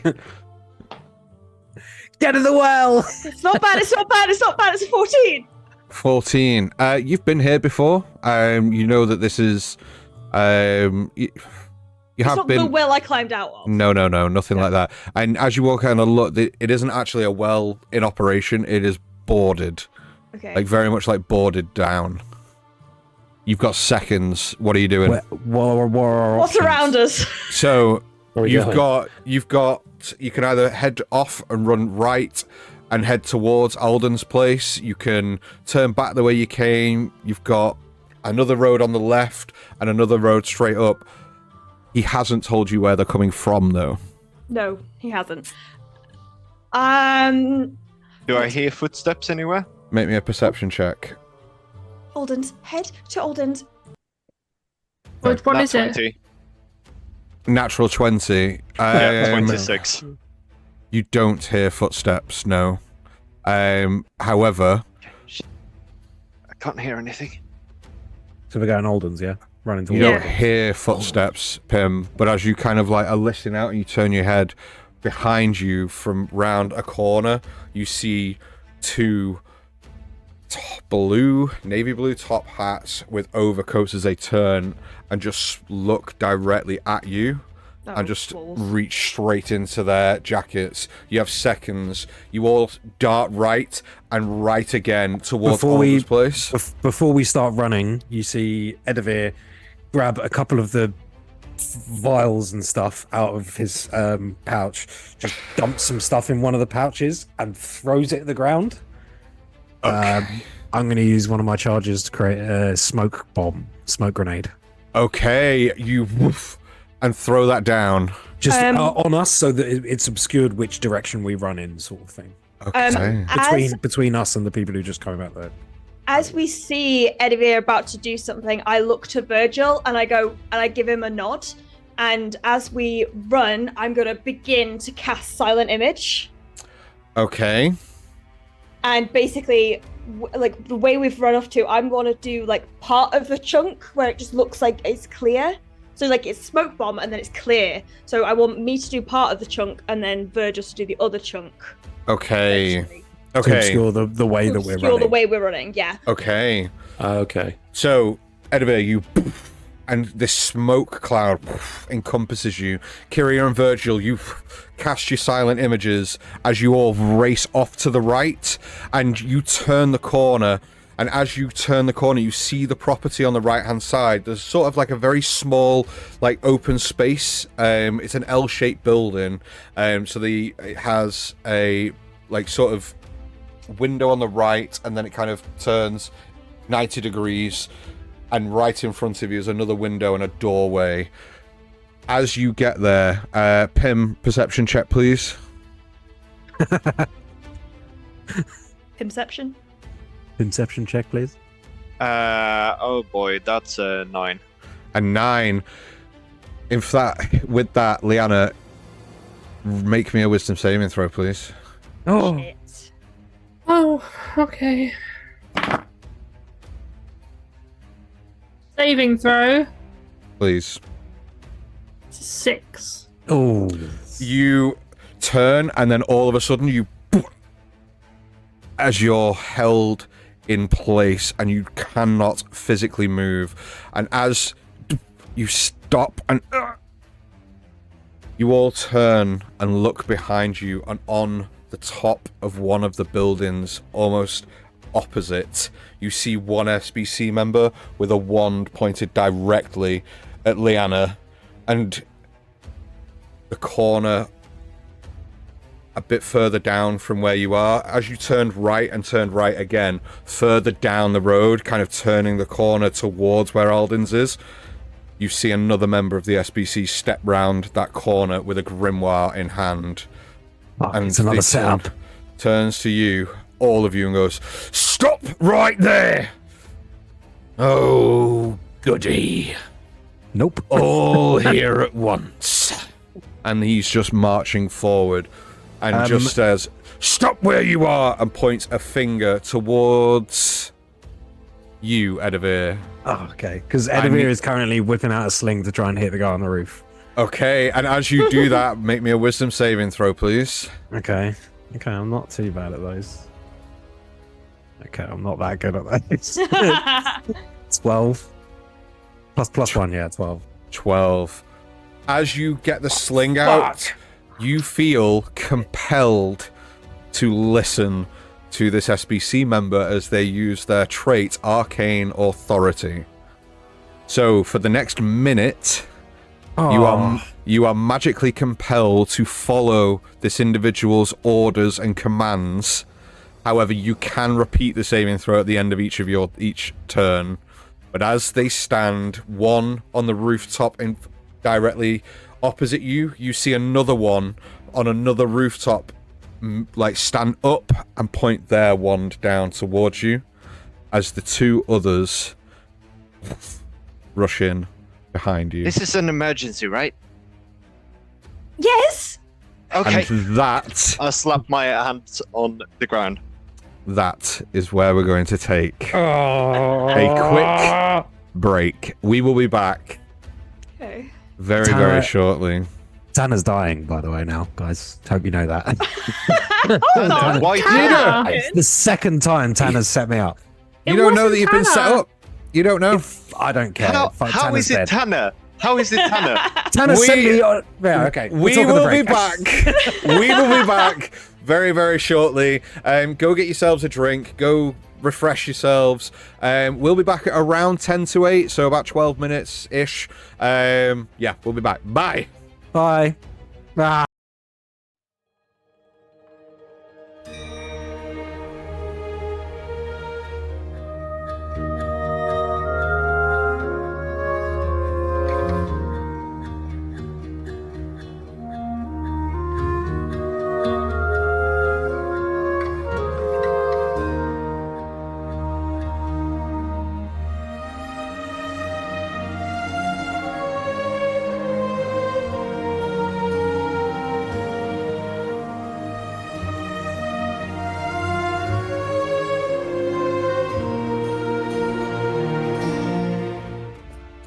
Hello, everybody, and welcome back. Have we been muted that entire time?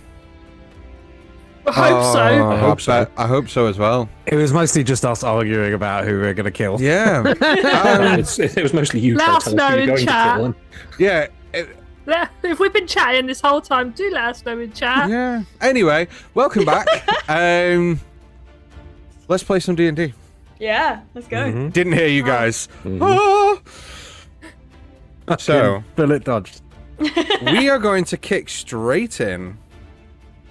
And I'm going to ask everybody to Here it roll initiative, please. Yeah. There it is. There it is. While everyone rolls initiative, I would just like to say, if you enjoy the map and tokens that are being used, absolutely do us in. Go and make your way over to Tom Kartos Maps to find all the best places and scenery to TPK your party.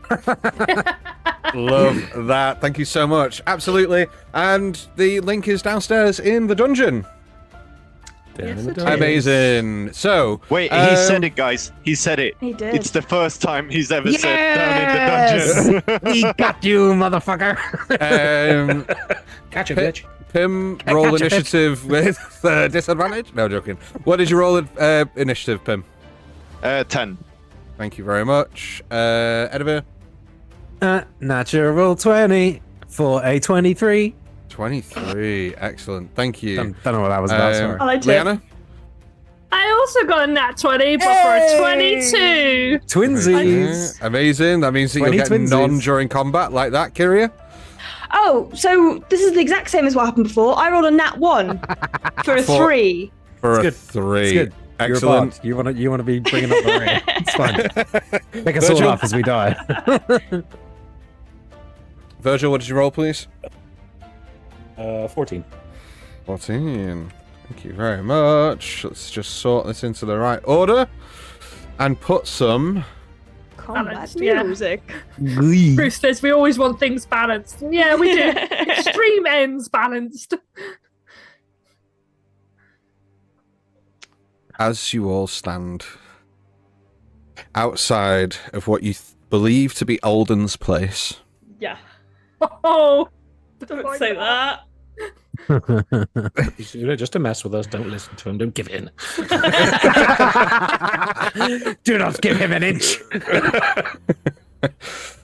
Edivir, Yes. you ready your sling as this individual points their wand towards you and says, "Do not move!" And by failing your wisdom save, you are compelled to do so. As mentioned before the break, you will have chance to repeat your saving throw at the end of your turn. Okay, so I'll do that now, yeah? Yes. Okay.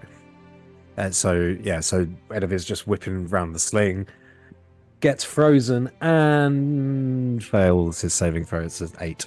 As you and are currently unable to do anything.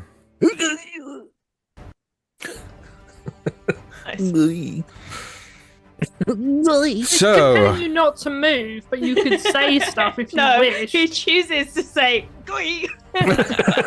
Yeah, the strain of trying to kill something is all that's coming out of Edivir right now. so moving on to you, Liana. Let me just do this 1 second. Not kill something. Sorry. Come on. Hurt something. Okay, so you are under the effects of hold person. Yes. So unfortunately, you cannot do anything on your turn. However, you can make another wisdom saving throw to see if you break free from this paralysis.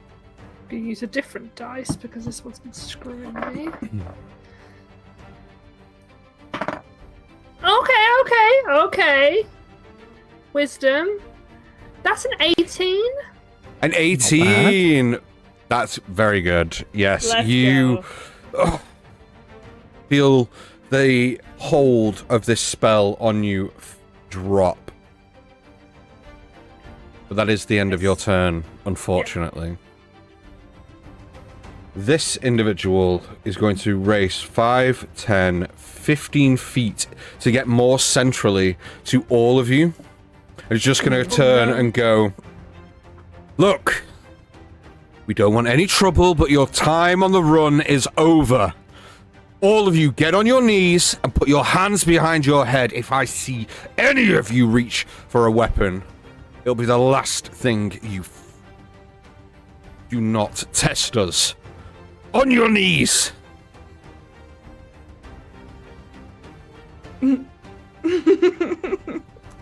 Edivir just kind of, you see he's trying to spit, but it's more just like a, it's just like a forced dribble that comes out of his mouth and down his chin, but you can tell he's trying to spit. Nice. I thought you were gonna say that Edivir has cotton mouth, or all of a sudden it's just going. No, he just kind of. So he is going to. Okay, that's pretty good. You do feel like he has got quite a commanding presence, and you do feel a little bit intimidated by what this individual is saying, but that is all they're going to do on their turn.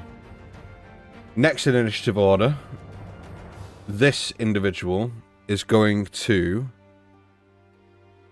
hold their action. You didn't point the.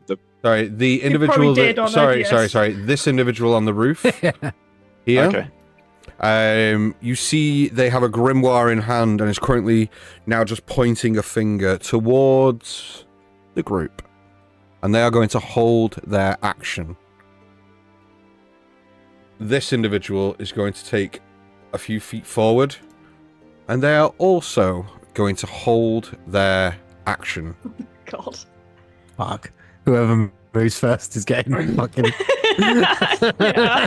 Virgil, you are up, and essentially you are first in the group that has an action, a bonus action, and movement. No pressure. What are you gonna do? Can I tell which, from looking at the group of individuals in front of me, can I tell which one is currently? Is there any, whichever one's holding Edivir? That because I imagine that's something we're all aware of, or at least able to see. Sort of in an arcane sense, that like a spell's being cast, or like something's being commanded from someone. There has been no spell cast.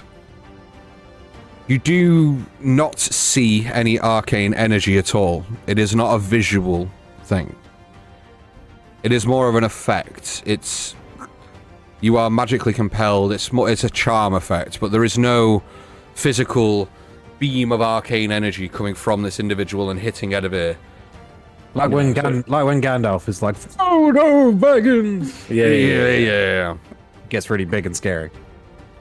So what I'm more getting at is that I can't see, like, my knowledge of what concentration looks like on a spell. I can't see concentration in anyone's eyes. No. Nope. Well, aren't you all a bunch of bastards? Okay. Excellent. I'm going to look forwards. Virgil is going to take run away. A couple of paces back. Okay, so you're going to move and start stepping back? Just like very, very cautiously. There's no arcane or anything, and go. As he's walking back, he's going to look to the guy who shouted, sort of give up, and just, what do you promise us if we do? Fact of the matter is, we know we're on the run, and we don't want to die for this. We are not criminals, yet you treat us as such. If you want to not attack, you cannot do it either. This has to be a stalemate. As you say that and start moving backwards, I need you to make me a wisdom saving throw, please. There it is. As They're not being very fair. the individual on the roof, at the first sign of anyone moving, was going to cast this spell. Wisdom save? Yeah. Yeah, it's a dirty 19. Nice. You feel your limbs kind of stiffen as you find it very difficult to like move for a split second, but you break out of the spell. As a free action, the individual that told you not to move steps forward.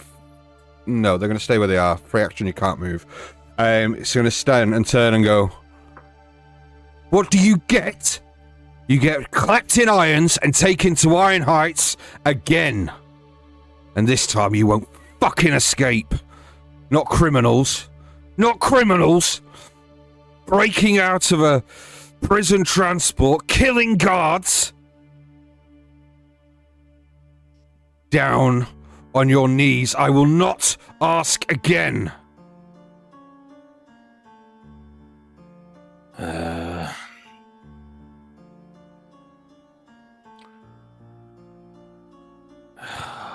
This is not... No, because... I need to see. I am going to, as he says this, from Virgil's hand, you just see from the nail just a firebolt. He's just going to hold it in place. As he sort of holds it and just looks to the rest of the group, he goes, well, I did try. I'm holding it, waiting for one of them to make a move. Like, I'm holding ammo in place, so if any one of them starts moving stuff, I'm going to hurl this thing. So you produce a fireball in your hand? As in just a firebolt, just okay. Flame. So, Oh, Jimmy. Dan. Unfortunately, I know, but unfortunately, the second held action was being held for any signs of violence, and creating a spell in your hand is such a thing. It's not. So, unfortunately, There's a difference. You've just Well, created dancing lights. That's it. What do you mean? So they are going to fire magic missile towards you. It's a pretty aggressive act. Reaction shield. Haha! Yeah. Magic missile doesn't require an attack, No. right? Shield, Shield, eradicates yes. magic missile. Eradicate. I've never actually seen that aspect of shield used. Souls. So Yeah. good. So as these three arcs of arcane energy spring from the individual on the roof that was holding their action towards you. However, it does not work. Oh no, you can use your reaction in the same time, can't you? In your turn. Yeah, so that's yeah. fine. Yeah, That's yeah. fine. You can do it. That's absolutely fine. I As was he's like, got the fire in one hand, you just see his hand raised and like That's fine. film appear between his fingers. You hear like a balloon sound. It's like, and just this shield of like elastic liquid almost. Nice. All right. okay. Nope. So you managed it back if I to. can. I was holding it. Okay, so who are you Sure. aiming for? The one who aimed at me. I didn't start this fight. I'm gonna fucking end it. Okay, no problem. So who? So you're aiming at the individual on the roof, who is effectively that tried to magic 5 missile me. Yeah. Okay, what's the range of magic missile, please? On No, firebolt. so firebolt. Firebolt, sorry. 120. 120 feet. Amazing. Go ahead and roll me to hit them, please. Fuck you, SBC. That's a natural 20. No! Chunky grits! Chunky grits! Okay. I want to work with the police. They didn't want to. Go and head and roll me some damage, please, as you. You did essentially point a gun at them. Okay. Oh, that's beautiful. So that's 10 for 20 altogether. Nice. Okay, and this was at that individual, so that is 20. Yep. Hell yeah. Fuck, yes. Go ahead and roll me a d20, please. Oh yeah, wrong one. That's a 13. Ooh! The blow smashes into the foe's leg, causing their movement to be reduced by half. Woo! Delightful. Very good. So Nice. it's your action as you fire this firebolt towards the SBC member on the roof. You still have a bonus action and movement. Yeah, as you watch the fireball, and it's sort of, again, it sort of morphs into that sort of impish faces as you see these like fiery jaws clamp onto its leg and just explode outwards. Nice. You just see, if anyone turns around, you just see Virgil looking very flustered and sort of like flush in the cheeks, like, oh shit, all right, this is going down. Sorry, everyone, didn't mean to, but I didn't start this fight. And I'm going to use the remainder of my movement to get myself behind this tree Yeah. Okay. That's fair. and get some half cover in here and do some of that smart roles playing. Okay. Next in initiative is Timothy. Okay, they said on the ground, and I'll go down on the ground and look to Kyria, blink a little bit, and then behind the person towards the south of the map speaking, it's probably towards the east. Okay. Yeah. A little sapling grows, Yeah. and then he steps Here out. he comes. and in Okay. my head, I just tell Bark, okay, showtime. Defend us, but don't kill. And Okay. that's my bonus action to do that. Okay. And so with my action, I'm gonna look towards Liana, look towards the two guards that have stepped closer towards us, and go, okay, your turn. And I shoot out my hand and cast Fairy Fire at them. Nice. There we go. Nice. Okay. So which one are you lighting up with fairy fire? It is a. So Fairy 20 Fire foot radius. is 20-foot radius. So yeah, if I can catch the person on the roof as well, I will do so as well. But it's a cube, 20-foot cube. You can either get this guy and this guy or this guy and this guy. Okay. Or this guy and this guy. Or this You guy have and If I this can guy. catch the 3 of them, No, there's no way to catch 3 of them. I don't No, Okay. you wouldn't be able to. catch the ground people then. These two here. So if I put it like that. Okay. Yeah, the two ground people that's moved towards us. For anyone listening to the podcast, the two approaching us Amazing. And you violently. see, after you cast this, they start to illuminate as you cast fairy fire on them, giving anybody advantage on attacks to hit them. Let's go. Also, the sort of illumination, sort of light around them, is almost sparking with a little bit of a silver. Ooh, Nice, nice. Love that. So they both failed then. Them two. I'm going to double check.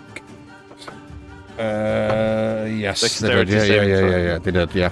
Sorry, Oh, that's I only rolled one of them, but yes, they did. Yeah, they did.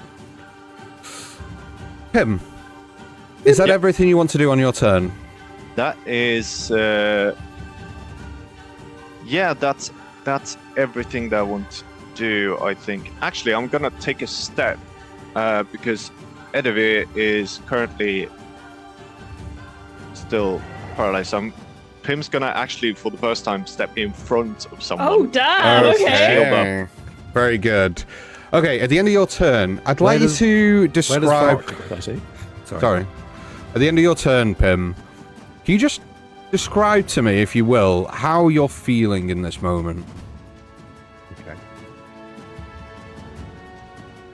Pim's feeling. I would say the Pim is probably feeling a little bit scared, but determined. Okay. Attaboy. Yeah. Okay. Go, Finn. Good to know. Where did these sapling pop up? I can't see it on the It's just here. Behind this Yeah, it's individual. the Scroll lower down a part. little bit. I think I need to refresh. Wonder Woman. He's Never mind, so carry damn on. cute. Okay. Next in initiative order is this individual here, who is stood, for those people listening at home, on our podcast that has now been launched on Spotify and everywhere you can find your podcast. They are stood towards the entrance of Alden's, but off toward the left-hand side from the party.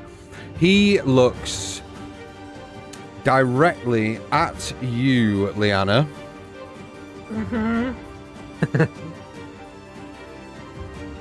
And is going to race 5, 10, God.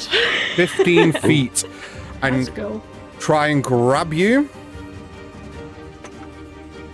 And that is going to be a 17 to hit. An attack. Yes. Yeah. Yeah, 17 that hits. will hit as they grab you and cast Shocking Grasp, Oh, God. I was wondering why he was coming close. dealing 15 points of Oh, lightning damn. damage. Ooh. And you cannot take reactions until the start of your next turn. Oh, God. Okay. Okay. Next in initiative order is the individual that is looking directly towards you, Edivir. The one that Bark was just brought up behind.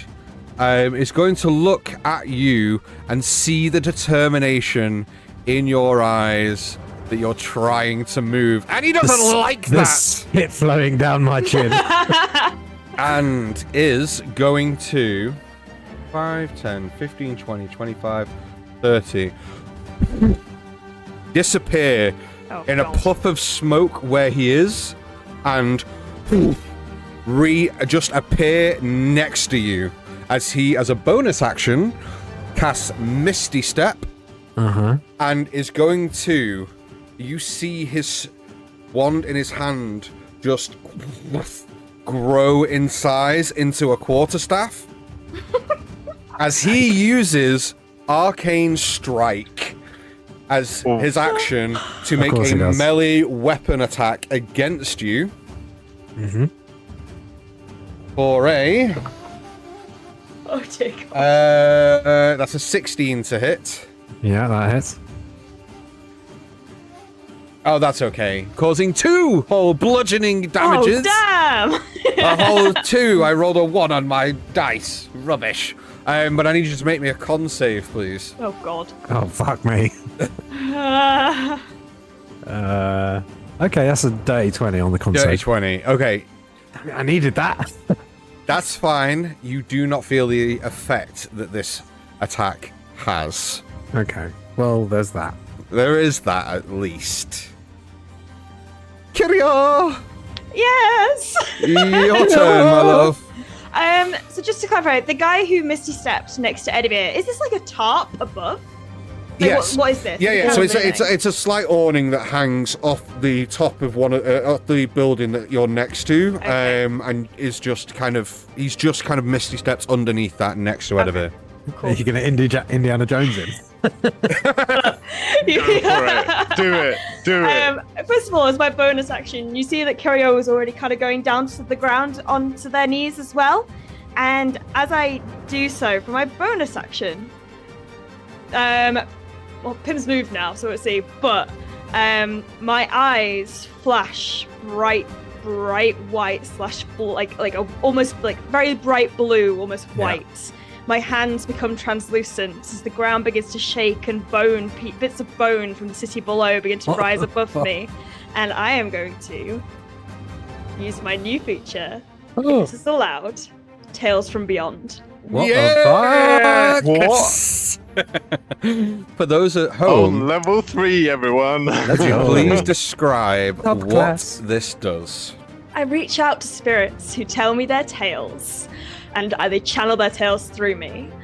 I can use a bonus action to expend 1 use of my Bardic Inspiration and roll on the Spirit Tales table using my Bardic Inspiration die to determine the tale the spirits direct you to tell.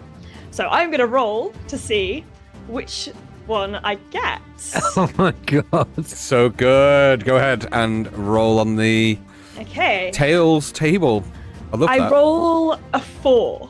So you see Kiria kind of almost like shunt into 2 versions of themselves. So there's one version behind, like shadowing them almost, the ethereal version, and begins to tell this tale of a young girl who had to run, who had to keep running away from people who are pursuing her in danger of being targeted. And so I have Tale of the Runaway, and I can use my action to... I'm gonna give my... Oh, hang on. I'm gonna send my action, the effect of this tale, to Eddie, hoping Okay. that it will,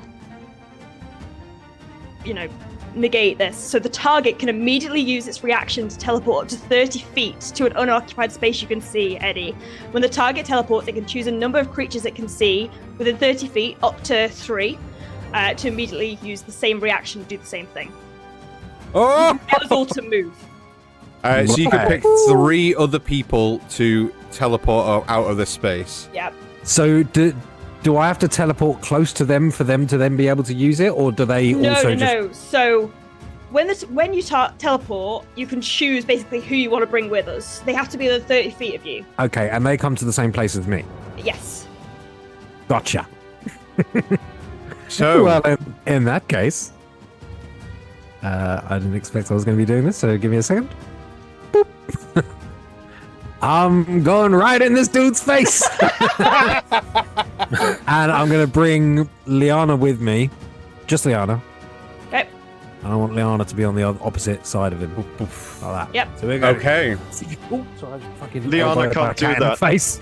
Oh, boo! So you and both teleport. However, you are still under the effect of your either a whole person I or want your to teleport stun. so that I'm face almost touching noses with this guy, just like seething in his face and getting spit Rabies on in him. health. Yeah, Very getting good. rabies spit on his face. So that is your bonus action and action, Kiria, to allow Edivir and Liana to do the teleport. Would you like to Indeedy. move at all? I would like to go... Oh, God. I don't like Pim being there. So I am going to go towards this guy. Okay, you to help back up him. So you race across to the individual that was just stood next to Edivir underneath the tarp, yeah? Yeah. Yeah, the Okay. I think the figure, the kind of spectral version of myself is still behind. Okay. Let me see. You can't bestow the Tails effect until you... Wait, what? Hang on. You retain one of these spells in mind at a time. Yes. Okay. I will sort that out. Yeah, you continue. Very good. She was Okay. behind me. Top of the initiative order is Edivir. So, you are still compelled at the moment. So, at the end of your turn, I need you to make me another wisdom saving throw, please, to see if you can break this effect. Come on. Big money. No whammies. 16. A 16 at the end of your turn, you Yes! and you I'm feel going the to spell effect I'm going drop. to use a hero dice to immediately take an action. If you have a Nice. hero die, you can use that to gain an additional action on your turn. However, with this being the end of your turn, would you not have to do that before the end of your turn? Even if you were to expend DM rule, the man. expending It's up the to you. hero die, you'd gain the additional action on your turn. You'd have to make this wisdom saving throw at the end of that then, if you were Okay, doing is that. it- If that is there not a thing where you can take an action out of combat? I thought there was. Let me read. Hang on. Okay, well in that case, then I won't do that. If we're sticking with the rule that it's at the end of my turn, then I won't use a hero die because I can't use the action anyway. I'm feeling kind. Go ahead. No. and you can have, Don't you can have be your guilt action. tripped. Just Pity because, me. just because I don't want to get tied up in the nomenclature of the rules or whatever. Yeah. Just take your action. Like this is Okay. fun. We're playing D&D. Who gives a We're shit? doing it. Spectral Courier's gone. I was almost a Spectral Ash. Definitely gone. Oh my God. But no, Spectral Special Courier's Courier's gone. Okay. I had the backing of Mika on that one, Yeah.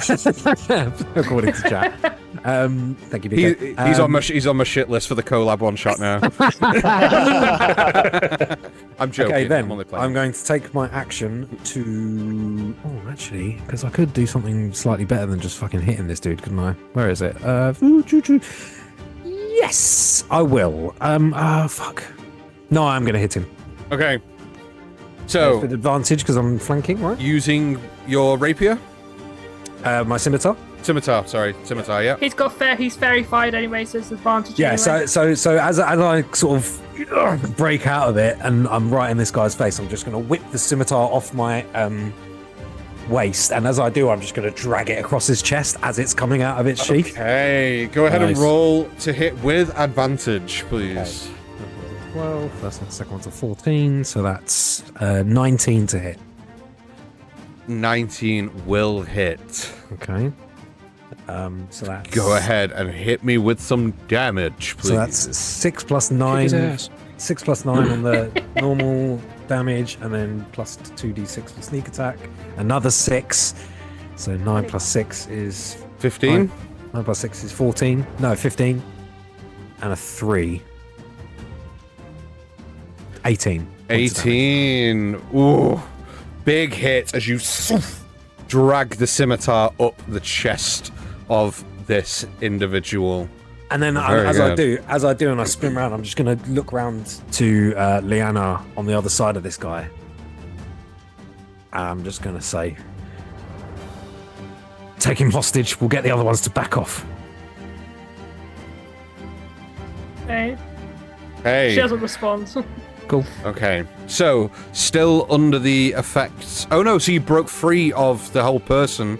Mm-hmm. So, Liana, it is your turn. You have full action, movement, and bonus action. Okay. So having been held personed and remembering that feeling, Just give me an idea. Oh, God. From your total hit points, that 15 lightning damage, did it take you Yeah. below half? no. We're okay then for now. So, as you were saying, sorry.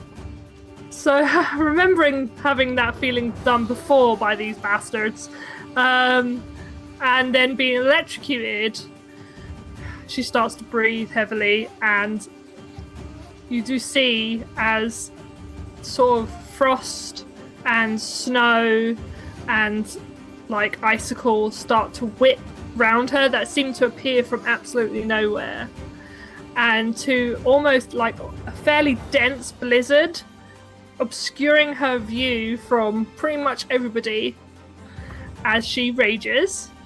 Okay. Nice. Rage. As you rage, Oh dear lord. Oh god. Oh god. Rat time, baby. I'd like you to, before I go any further, can you tell me what your alignment is, please? I'm sorry. So she's chaotic neutral. Chaotic neutral. Definitely chaotic neutral, yeah. Okay. Can you make me a wisdom saving throw, please? Woo! Don't do me over. Oh, okay. I've got a +1 to that. Okay, so that's a 9. Ooh, big numbers. Welcome to my world. My former world. Dan looks like he's forgetting his thoughts and deeds. Okay, no problem. Thank you for that. Continue. Okay. So you bonus action rage.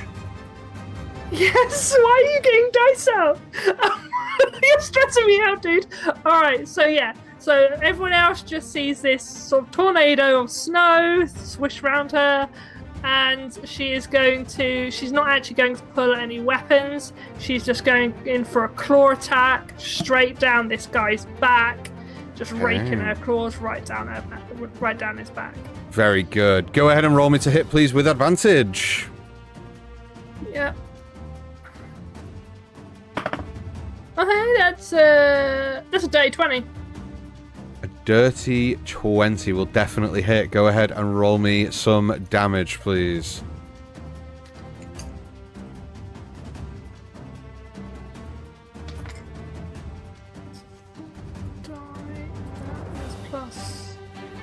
+3, so that is 7 points of slashing damage. +2 for raging, so 9 points of slashing damage. As you, Edivir, you drag the scimitar up the front of this individual. Liana, you claw down the back, and you almost just dig your claws too close to the back and pull tendons and, like, spinal cord is just ripped in your claws as this individual goes, "Ah!" and just hits the ground dead.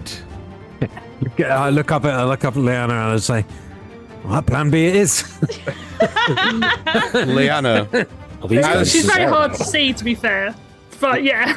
Okay, Liana, as you do this and you feel your emotions just surging around your body and rip the claws down the back of this member of the SBC, you feel a taste in your mouth that has a very irony tinge to it. You do with that as you will, Liana. Any movement from you? Just remember, it means nothing. She's going. How tall are these buildings here? Here. I would say around 25, 30 feet high. The one story, so probably about 25, 30 feet ish. Okay, so what I want to do is to run, jump, and sort of grab onto bits and try and pull myself up to this roof point here. Can I do that? Your movement speed doesn't matter if it's across or up. You'd still only be able to move 30 feet. So you're currently 35 feet. Oh, if you've got 35 feet of movement, you could probably get to grabbing that ledge, but you wouldn't be able to move yourself up and past that point from where you stood. Well, I'm only like 5 10 feet away, and then I'm going up how far? 25, 30 feet. So you could okay. probably get to that ledge, but it was going to take a very big acrobatics check to clamber up there. Okay. I'm going to try and do that. As far as I can get in that, I will do, and then I'll carry on in my next turn. Make me an athletics check followed by an acrobatics check, please. Okay, athletics first. +5. So the athletics check is going to determine how quickly you're racing towards the wall to give you that inertia up. Okay. So that's an 18 +5, that's 23. 23. And acrobatics, please. Okay, that's only a +2. Where the fuck did that go? Okay, that's over there. So that's a 14 +2, so it's a 16. Okay, good enough. You race and almost like plant your claw into the brickwork and just launch yourself up and just grab the ledge at the top with your hands. But you are currently, you're just there, suspended, hanging there. Anything else on your turn? No. No. Okay. Well, this individual is dead, so he can go. As you start clambering up and grab onto that ledge, the individual at the top here that you're climbing up to the rooftop to try and get to, it is their turn. And they are going to... Get scared and run away? Not exactly, no. Get scared and walk away? They are going to... Skip away? They're going to attempt to... Teleport away. So they turn around to you, Liana, and immediately just point their finger down with their grimoire in hand and say, "Don't move another muscle!" And I need you to make me a wisdom saving throw as they use arcane authority on you. Is this a ranged attack? It is a ranged attack. Well, it's not really an attack, it's an ability, so no. But tell me what you're looking to use. Okay, other creatures that rely on sight have disadvantage on ranged attacks against you. Yeah, so it's not an attack roll, so there would be no disadvantage. Yeah. It's just one of the features of that range. That's super cool. So what am I doing? Wisdom save, please. Okay, I rolled a 13, so 14? Just about good enough. As you feel the effects, but then just shake it off. That will be the end of that individual. Oh, well, that's their action. But seeing that you are not listening to their authoritative demands... Respect my authority. Now they are getting a little bit worried. So 5, 10, 15, 20, 25, 30. Half movement because of the thing I did to their leg. Ooh, no. Nice. Remembering. Good. And if they were running, that would be in effect. But they are misty stepping. Oh. So unfortunately, that does not hold as they misty step. 5, 10, hold on, 5. Misty limp. 10, 15. She just and appears right in front of you, Pim. Leave the boy alone. Well, that is the end the boy. That's the end of their turn. This individual that you are now stood next to, Kyria, it is their turn. And they give me a hug. They also run away. Okay, they're going to try and, because they still have their quarterstaff in hand, they are just going to attempt to hit you with their arcane strike. Their rhythm stick. Yes. That is a old song reference. I know. Dirty 20, which I assume will hit. Yeah. So that is 4 points of bludgeoning damage. Okay. And a Constitution saving throw from you, please. Okay. Oh no. Piss. Piss. 6. 6. You are stunned until the end of your next turn. Oh, bitch just stunning strike me. Basically. Essentially, yes. That's mean. I know. Anyway. Did you take damage? You did take damage, yes. Big yikes. Virgil, you are up now. God, Um, what have I done? Okay. are you up now? Sorry, let me just belay that order. 1 second. Belay that order! Below that order, number one. As a bonus action, they are also now going to Misty Step, knowing full well that Kyria is frozen, stunned in place. They are going to Misty Step. 5, 10, 15, 20, 25, 30. Oh, hello. And just appear behind you, Edivir. Now Okay. it's your turn, Virgil.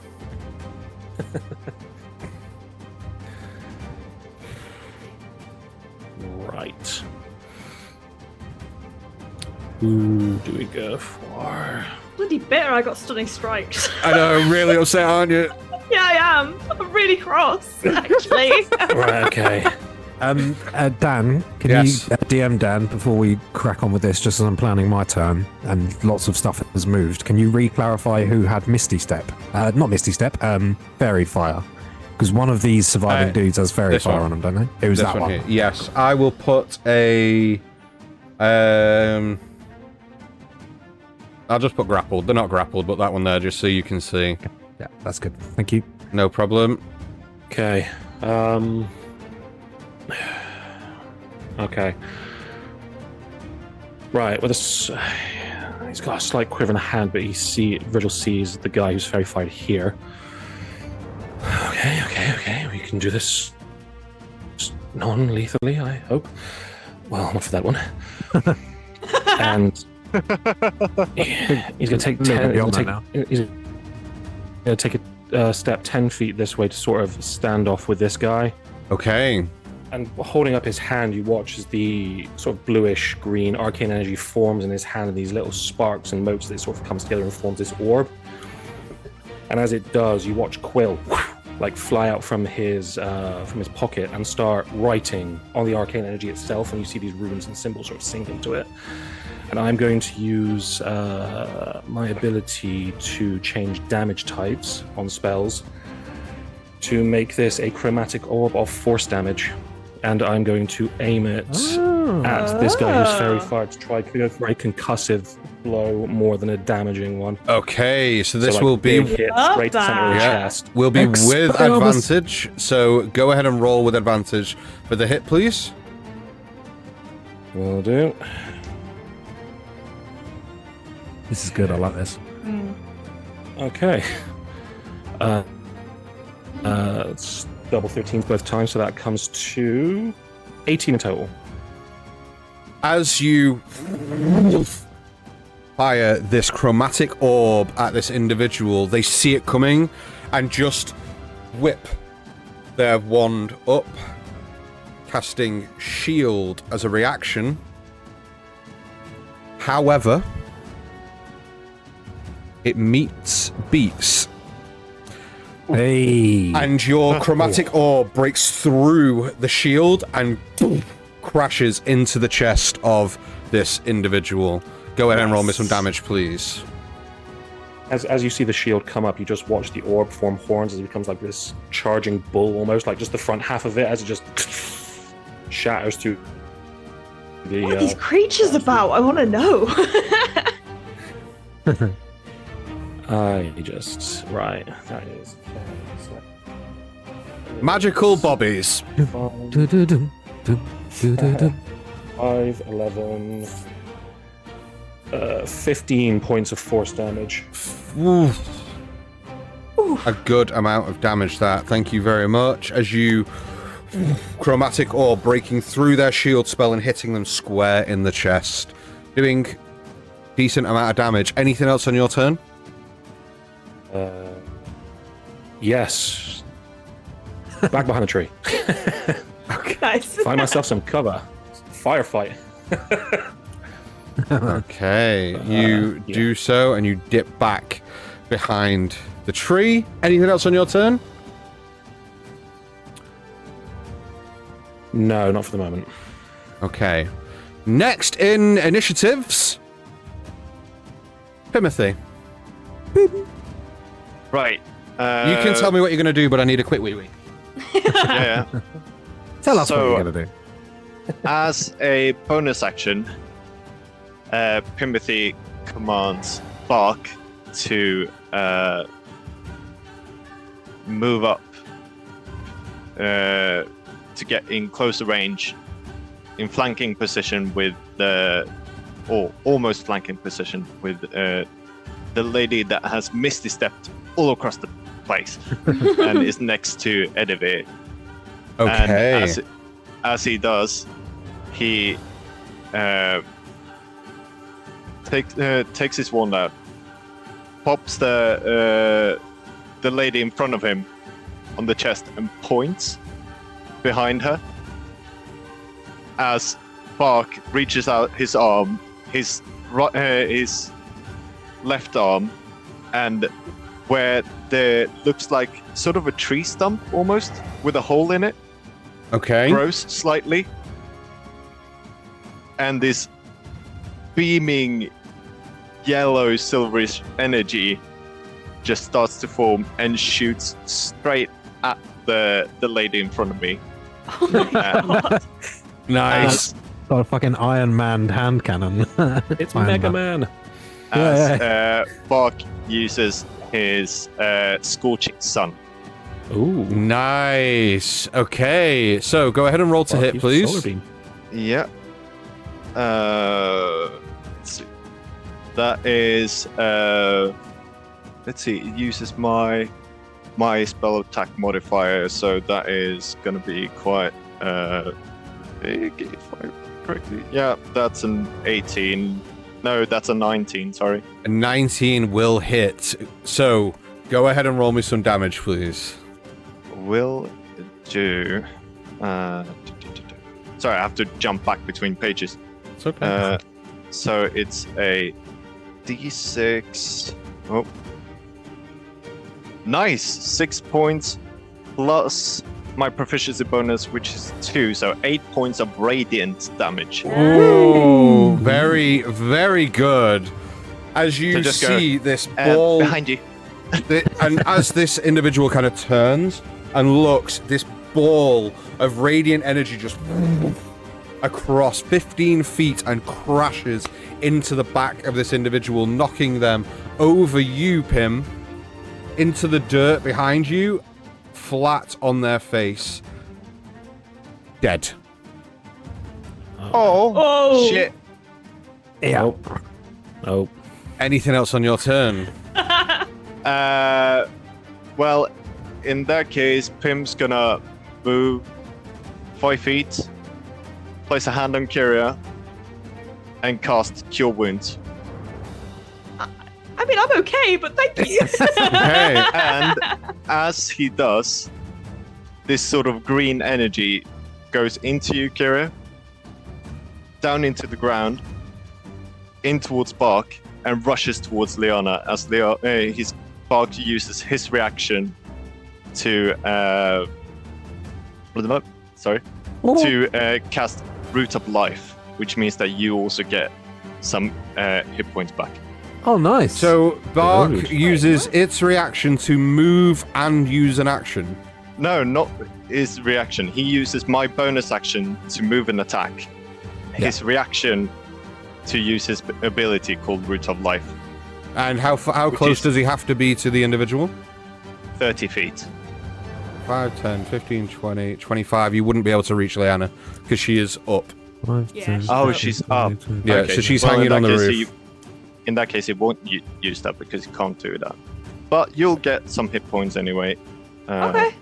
I just wanted to clarify the distance thing, if you were moving or if that kind of thing. So yeah, cool. All right. So go ahead and roll some dice for the cure wounds for Kyria, please. I mean, you're back up to full. That's a 7 plus 4. Yep. Yeah, I'm great. Excellent. Okay. Anything else on your turn? No, that's me. Okay. Next in initiative order is the individual that you've just fired that chromatic orb at, Virgil. Mm-hmm. They're not going to like the fact that you've just killed somebody, Pim. No. I haven't done anything. Also, I specifically told Bark not to do lethal damage. Yeah, he did say when he called him out. Yeah, he did Okay. say. Yeah, that's he fine. said, Don't kill. That's fine. defend us, but don't kill. That's fine then. Unconscious. Thank you. Oh. Him's not breaking the streak, guys. They are I unconscious. thought we finally had him. Accessory to murder, nearly. So they are unconscious, they're not dead. Fine. However, seeing that you've knocked them unconscious, this individual does not like that, Pim. Not one bit.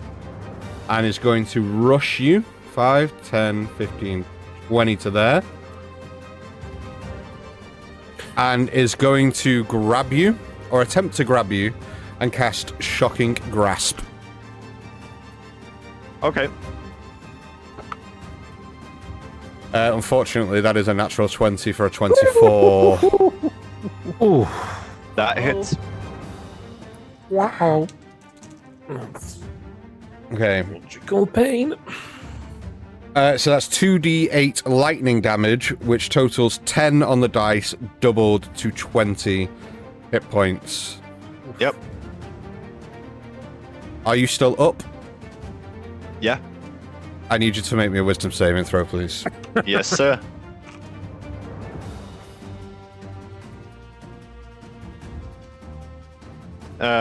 Wisdom saving throw. Yes, please. 18. No, never Okay. mind. Yeah, 18. No, 20. Okay.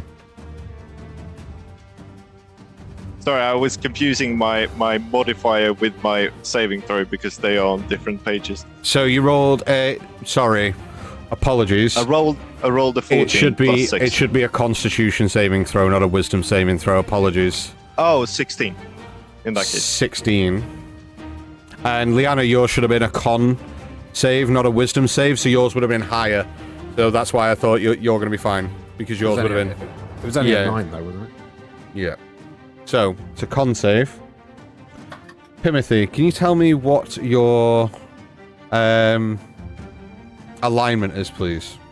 Lawful good. Yeah, Surprisingly, yes. despite being with the rest of these podcasts. Ask me again in a few Curio. months. Yeah. In your stunned state, Yeah. you see Timothy get grabbed and shocked, and this lightning course through Pim's body as he just is fighting this. You then see Pim's form start to shift. Ever so slightly, you see his ears begin to and shift, and then they stop. Pim, during this moment, for the first time in your life, a little voice in your head, kill them all. But it passes. But that's one It's just a failed thought. save. Don't even worry about it. We'll have that thought. We all every have now- that. Don't worry about it. Welcome to adult life. Next, I'm gonna need to talk At to least Kiri three, after at this. least 3 times a day. My brain just goes, just kill them all. okay. Next in initiative order is the individual that's still stood on the roof up here, and they are going to... Run away. No, they are going to try and attack you, Virgil, with magic missile. It will be with disadvantage, however. Oh, mind you, no, doesn't matter Magic because missile. it hits. Yeah. So, And doesn't matter. is there anything you would like to do to try and negate this? No. No. Yep. Okay. You ought to take it. No, I can't be asked. Bit tapped out, to be honest. Wince. 5, No, which? 8. Cower. So you take 11 points of force damage as he this magic missile as it hits you square in the chest.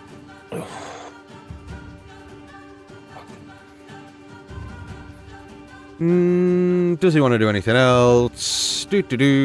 Probably not. He's quite happy where he is. I think we'll leave him there. Cool. Kyria! Yeah, I've got a super interesting turn of doing nothing. Yep. However, at the end of your turn, you manage to feel yourself go, "Ugh," as it drops, and you are no longer stunned. Yay! Yay! Good work, buddy. Good time. Well done. So good, guys. So, next in initiative order, moving on, Edivir. Hey! All right. Level 3, guys, we're here. This is where the pain begins. So Edivir, Rested yet? as Bark shoots his sort of beam cannon at the person and knocks them unconscious, just to RP it out, I'm going to say that this person who I'm next to kind of very briefly turns to like look, listen, like find out what's just kind of exploded next to them and behind them. Yeah. And when they turn back to look at me, I'm not there anymore. I'm slightly off to the side to get into flanking position with Nice. Bark. Yeah, And like that. as they sort of turn their head round and see that I'm not there, they just get clocked with the butt end of a scimitar round the face. Okay, nice. Go ahead and roll me to hit with advantage, please. Okay. Ooh, the first one was bad. Getting rid of that. Sucks to be the person who's the victim of the. Look over there. Yeah, literally. Like, hey, what's that? Okay, that's better. It's a day 20 to hit. Very good. That will hit. Okay. That is 5 points of non-lethal damage. Okay. Yep. And then, yeah, so I sort of duck out the way of them to get out of their vision, get flanking, and then clock them around the face as they turn back around. And as they're sort of stumbling from being hit, I'm going to run past them. So that's 5, 10, 15, 20, 25, 30 to here. Yep. And you do not take opportunity attack because of roguey shit. Because of the mobile feat. Yep. And I hit that guy, and I'm going to take another. I'm going to use my bonus action to take an offhand attack with my dagger. Okay, go ahead. It's with advantage anyway. They are fairy fired. Fairy fire, does that rely on concentration, Pim? Yes, very far Yeah. is concentration. Yeah. Roll me a con Give me a save, sec. please. Yeah. Okay, but it doesn't matter because they're advanced. Yeah, Yeah, the anyway. flanking, yeah. That's a natural one, which I'm gonna reroll. Concentration. That's a. Yeah, no, it's gone. No. Okay. Wait. No, it's not. It's not because Okay, it's that's half fine. damage, right? Yes. Okay, fine. Yeah. Edivir, Okay. with advantage anyway, because you're in a flanking position. You are quite right, sir. Okay, so that's a. So this is my dagger. 5. That's 14 to hit. Oh no, wait, with advantage. Sorry. With Okay. advantage, yeah. Okay, that's fucking 24 to hit. Yeah, that will definitely hit, yeah. Okay, this is with my dagger, so it doesn't get the skill bonus because it's an offhand attack. But so that's 2 damage. But I am going to use my sneak attack on this attack Okay, because I didn't use it on the last one.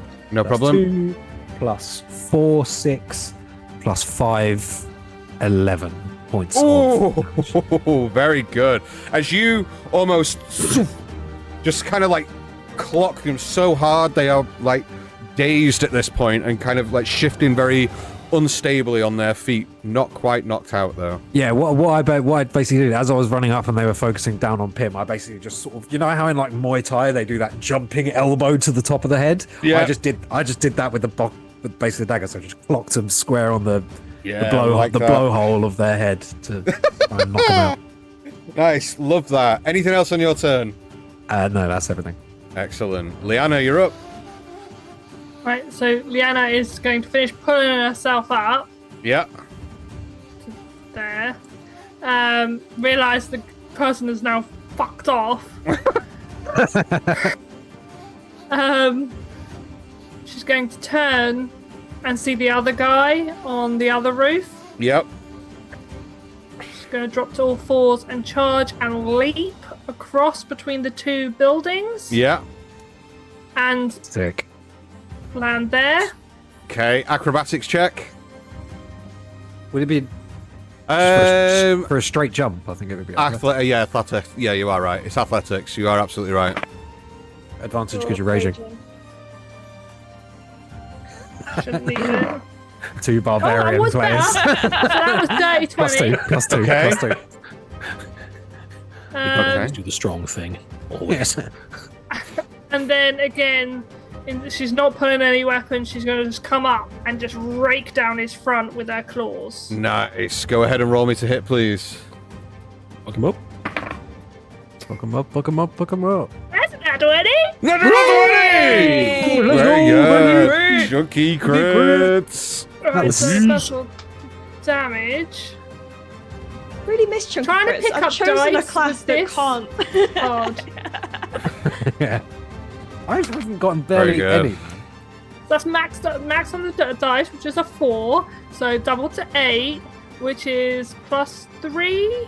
So 11. that is 11 +2 for raging, which is 13. 13. And a chunky crit. Very good. Go ahead and roll me a d20, please. You turn the 19. person into Swiss cheese. A 19. God damn. Oh, Oh my god. Miracle strike. The foe must make a DC 20 Constitution saving throw or fall unconscious. nice. Unconscious is the key word there. God. Yeah. So I only What have she was a aiming for. so Okay. I have a +1, so I need a 19 or better. Don't do it. Did I you rolled get an 18. Yeah. Oh. As you just claw down this individual's face and just must have hit like a main nerve or something, like connected to their nervous system, and they just go, and just hit the floor, dead. No, unconscious. Yeah. Because Liana reached as through them I'm to like, find it. I'm still like, as it rakes and he falls down onto the roof, my claws are still in him. Am I 10 feet away from this other person? Because I'm up. I'm not. Am I? No. No, what are you trying to do? I was going to see if I could bonus action Daunting Roar, but if she's too far away. Yeah, she's you're not too going far to because do of the that. height. Yeah. So she's just. She's staying there, claws in him. On the Okay. roof. So you have only moved 5, 10, 15, 20 to there. You do have 15 feet more movement. You could move more if you wanted to. He wanted to say jump off. Move. You Well, could very move. aggressive. You Move could if you move want more to. if you want to. You've only spent 20 It's feet. dropping damage. So not dropping movement. If I just like Forced, isn't it? stepped off. Then you would just travel down. Okay, so yeah, that's what I'm going to do. I'm going to step off the roof to there, Okay. Step off! Step off! land. Ignore the party that's going on here. Edivir, do you have inspiration already? No. You can have it. That was so good. Hey! That's so good. Everyone take note. School of Rock. School of Rock is the way to go. As she lands, she is going to Daunting Roar right in this one's face. Amazing. There you go. Thank you for So, what save is it? that. It's a DC 13 Wisdom. They passed, unfortunately. That is an 18. That's Just a bunch of spittle going. Yeah. well, no, it's frost Yeah. and icicles that is being Oh, so whipped good. around. Amazing. Bridge. Anything else on your turn? No. Okay. So, hold on a second. So that one's out of the fight now as well. Yep, cool. Fuck 'em up, fuck 'em up. This individual that you just dropped down next to Yeah. doesn't like that you've just done that.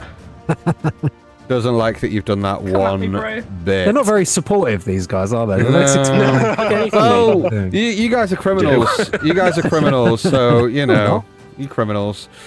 Yeah, you're right. So Yeah, it's yeah. going to. They're going to try and, because again they still have their quarterstaff out. They're going to try and attack you with the quarterstaff. Disadvantage. Disadvantage. Disadvantage or melee attacks. No, oh no, sorry, it ups my Ranged. AC. So go ahead, Yeah. just go ahead, roll it normal. Does a 16 hit? No.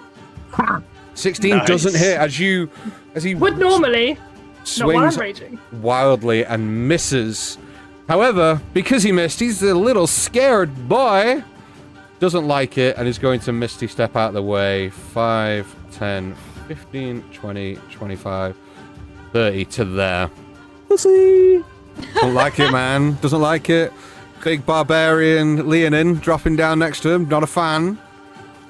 Cool. Yeah, so much for your top hat and your little stick, you wanker. No counting for taste. Okay, Virgil, you're up. Ooh. In fact, okay, now that they've actually got full movement, sorry, I haven't moved yet. I'm actually going to move him further away and go 5, 10, 15, 20 to there. So another 20 feet of movement to race off, and you see them just kind of like looking back and running. Okay. Don't let him get away. Okay. Virgil, you're up. So, yeah, sort of peering out from behind the tree in the most brave manner possible, watching the situation, taking in everything. It's tactical, it's not cowardly. Virgil is going to see that one running away and sigh deeply to himself. I really don't want to do this, but you're not giving me any choice. And going to run to there. Okay, running. You race up to the While corner of the forming- building. Yep. Yep. While forming my final chromatic orb, as you see Quill, as he's sort of running, and you watch this arcane energy forming in his hand, and Quill drawing the arcane symbols to change the damage again. I'm going to create another chromatic force orb, and I'm going to aim it squarely at their back for non-lethal, just to try and concussive blow, like knock them out. Okay, go ahead and roll me to hit, please.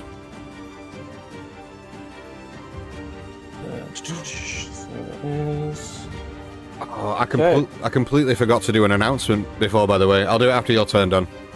Okay, that's a 21 to hit. A 21 will definitely hit. Go ahead and roll me some damage, please. Okay, let's go. Big numbers. Got 6, 12, 14 points of force damage altogether. 14 points of force damage. Very good. Not quite enough, though, unfortunately. But you... and send this chromatic orb flying, and it crashes into the back, making them stumble. But they are still up. Seeing that they're not quite down, Virgil is going to use the last 5 feet to duck behind the building and just look towards everyone and just sort of point that way and go, they're trying to make a break for it. Okay. And that is my turn. Okay, very good. Thank you. So, I'll put this music back on in a second.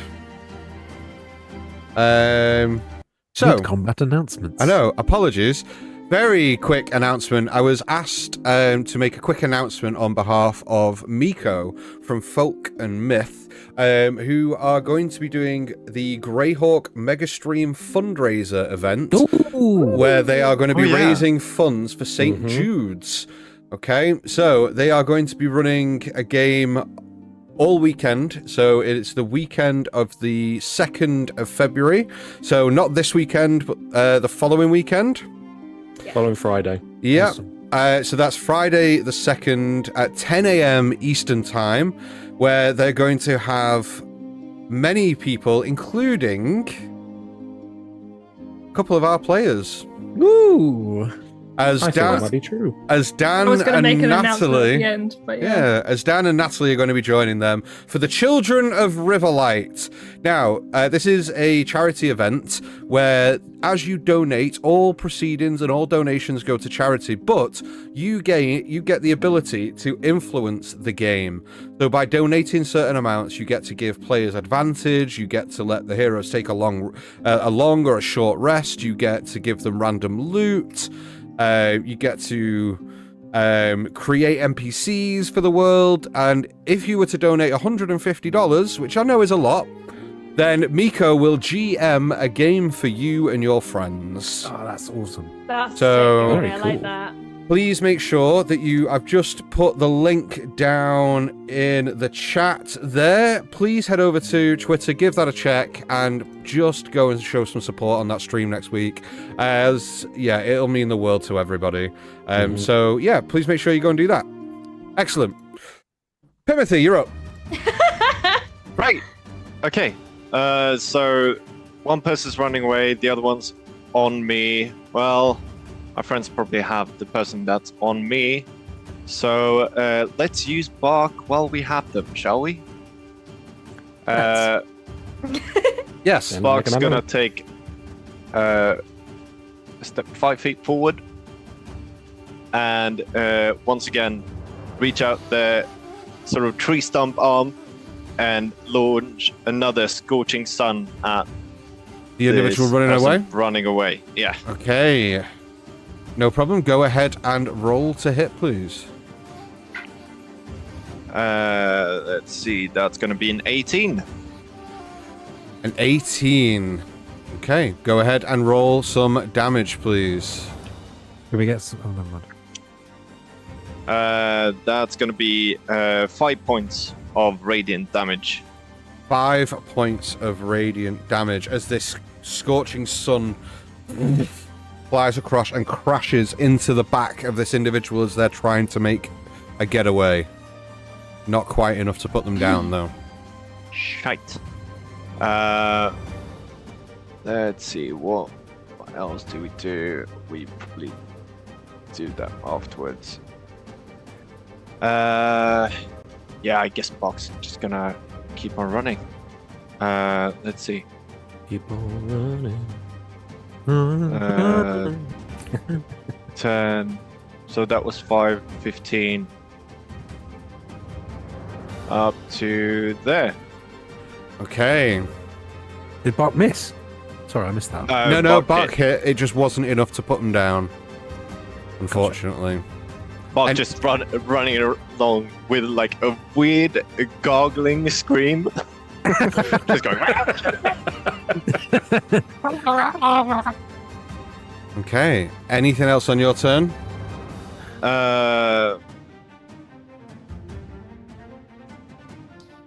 No, I'm gonna take the dodge action. Okay, so any attack against you is made with disadvantage, yeah? Yeah. Okay. That's Next in initiative order is the individual next to you, in between you and Edivir. Pim, they are going to... I'm just going to have to do it because last gasp effort, isn't it? They're going to try and shock and grasp you again, Pim. It will be with disadvantage. Yep. Okay, so the first roll was 12 for a 16 to hit. right. The second was a 13 for a 17 to hit. So 16 to hit, Pim. Does that hit? Yeah. No.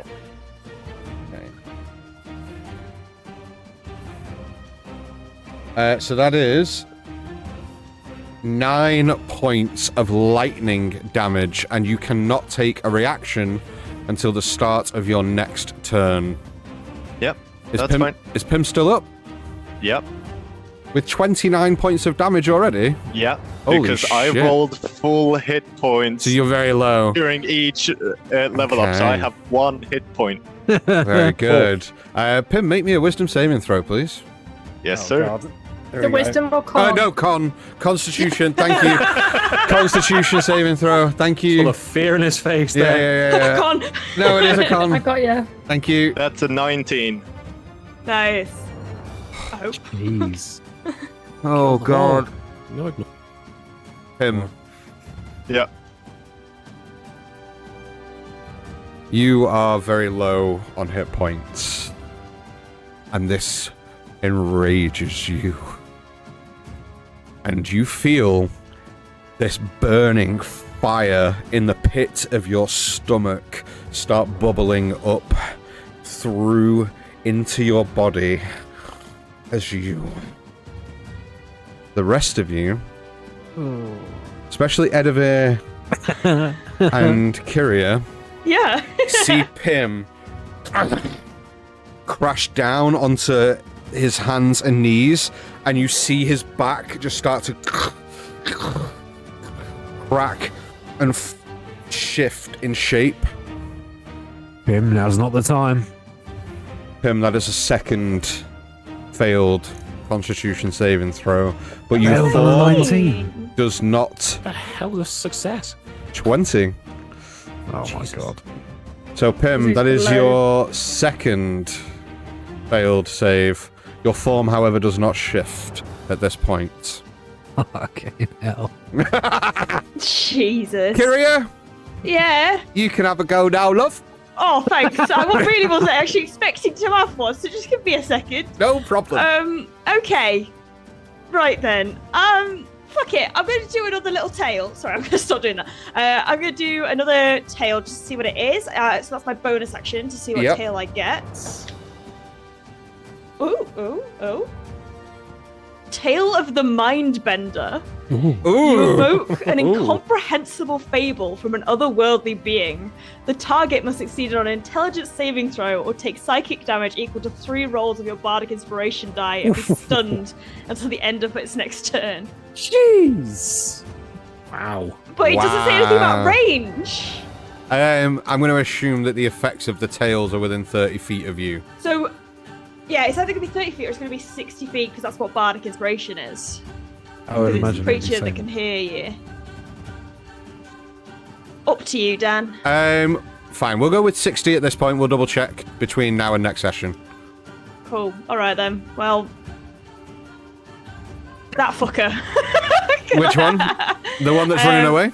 Yeah, I shuffle around, and I kind of am tossing up that piece of like one of the pieces of bone that came from the ground, where I kind of catch it, and this Sick. language that Kyria doesn't even understand comes from the spectral form behind and carries through the air towards that person there.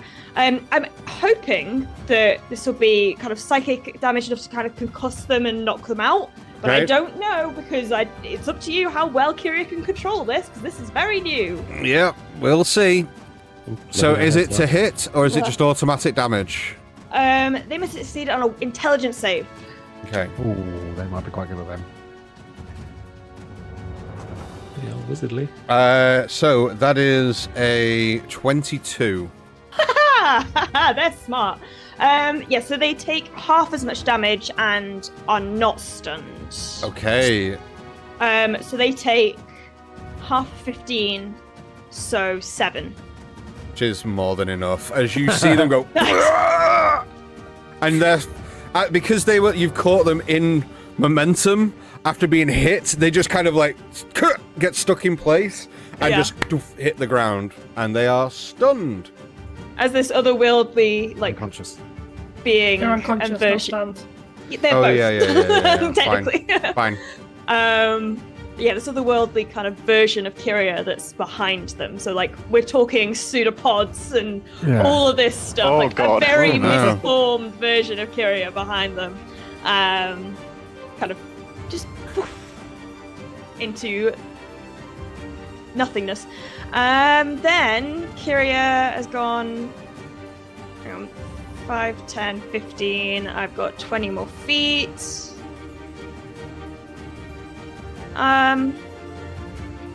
5, 10, 15, 20. I'll just go to Bark. Excellent. Thank you. So Miko, the OKS GM, who often sends me like the rulings of things afterwards, it is 30 feet, as he's played a it's college of 30? spirits. It's 30 feet, yeah, but it's Well, fine. You were 30 fine. though. I mean, there's 30. So Yeah, Oh, we're it good. was We're good. 30, It doesn't, yeah, I moved. yeah, it doesn't matter. We're good. Fine. We're fine. to know. Okay.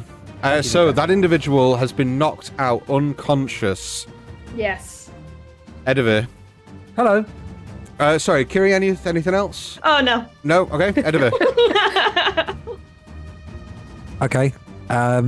This guy in front of me, between me and Pim, looks pretty beat up, right? Very beat up, yeah. Almost on his last legs. Okay. I'm just gonna backhand him with the butt of the scimitar. Okay, go ahead and roll to hit.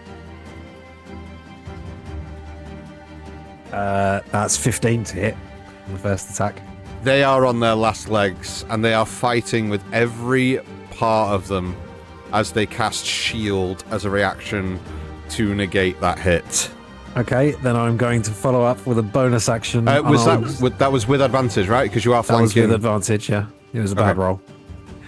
So then I'm going to just, as I sort of, the scimitar clashes off the shield, I'm just going to flip a dagger around in my hand and just try and bop him straight in the face with it. Nice. Okay, go ahead and roll to hit. It was with advantage again. Okay, that's better. I'm hoping this is enough. That's 21. 21 is enough, yeah. Nice. Okay, cool. You don't need to roll any damage. You can if you would like, but you don't need to. I would like. Yeah. How broken is the net? 2 damage. 2 damage. 2. It's fine. That's more than enough. He had 1 hit point, so it's fine. You could we're good. As you penetrate through the shield, and you just see that split-second look of their eyes going wide as you clonk them on the bridge of the nose. Yeah. And they just go and just fall backwards. Pim, make me a dexterity saving throw, please. Oh god, this is the trigger point. Dexterity saving throw. That's Yes, a 6. A 6. You don't quite move out the way, and this individual just lands on top of you because you're on all fours and just poof, forces you down. You don't take any damage though, but you are just poof, underneath this unconscious individual. You are all out of combat. I'll just grab the guy and pull him off Pim, and then put my hand down to Pim. Okay. Thank you. You're right there. You were looking a little bit wobbly for a second. Got the wind knocked out of me. I'm fine. I think it was a little bit more than that, but we'll talk about it later. We need to get the fuck out of here. And he turned around to address the rest of us. I think we need to gather around quickly. First. Come on. And I'll just beckon the other people over to us. Okay, so you all... See, as Leanna's over there, she does shake off, and the swirling stops, and the frost sort of settles on the ground around her as she comes towards you. Okay, so you all gather around Pim. Yeah, Bog's gonna come in between us. Okay, buddy. I think we will need to pick me up, and I'm gonna place a hand on my own chest because I'm low as fuck. I'm gonna use my last spell slot to cast Cure Wounds at myself. Okay, so go ahead and roll some hit points. That's okay. That is 5 plus my modifier, which is a 4, so 9 for myself. Okay. Let's see, and then I'm just gonna go back to my features because as I do that, like I described earlier, the sort of root, this green sort of light from me goes into the ground, into bark, and it sort of starts to do a spiral shape around us in sort of a 30-foot area, and everyone who's been Injured? Injured, thank you. I can't do English anymore. It's fine. Can't speak. Is gonna regain 1d6 plus my proficiency bonus in HP, which is 7. So Nice. another So 7 points to everyone, everybody Needing else it. gets 7 points. Okay. including myself. Yeah. Do we finish the job or do we get out of here? Sorry, you're about to say do something. Sorry. Yeah, I was just gonna say, like, while Pim's doing that, I literally just go like, ah, and I cast Healing Word on Pim as well. Okay, Thank no you. problem. All right, Snow White. You get 6 points. Nice. Thank you. Very Okay. needed. So as Edivir turns and asks if you're doing this or if you're leaving, what do you guys want to do? If we're going to do this, we need to do it right now. Yeah, we They might can't be be slow back. about it. We need to smash and grab and get the fuck out of it. Is there any way you can make a distraction? And I'm getting out the card. You get out the card and speak into it, and you hear the voice of the raven saying, I think what you've done is a distraction enough. What We needed to wait. Look, what you've just... This will only be a small force. There will be more on the way. Act quickly and act now. I can't be here if they show up. No, I hope you understand. That's fine. Edivir is going to go over to check the entrance to Alden's building. Okay. See if it's locked. Okay, so you go over. And you just try the handle and try to open the door. It does appear to be shut and locked. Does not open. Okay. Does it seem like a fairly rudimentary lock? At a glance? It does, yeah. Okay, then I will pick it. Okay, make me a Thieves Tools check, please. So you can add your dexterity modifier plus proficiency bonus. 24. Yeah. 24.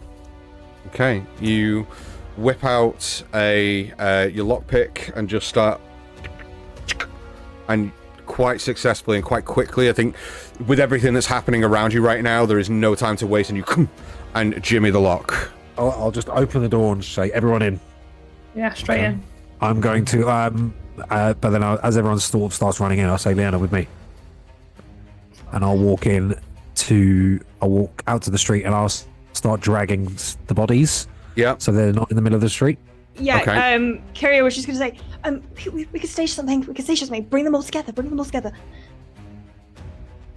Okay. Okay, and I'll just start Leanna's bringing like going up onto the roof and like dragging the two that, well, no, there's only one on the roof, down and gathering into a pile for whatever Kiri wants to do.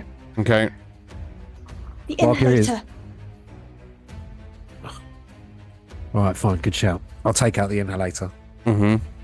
and there's some residue still left in it, right? Yeah.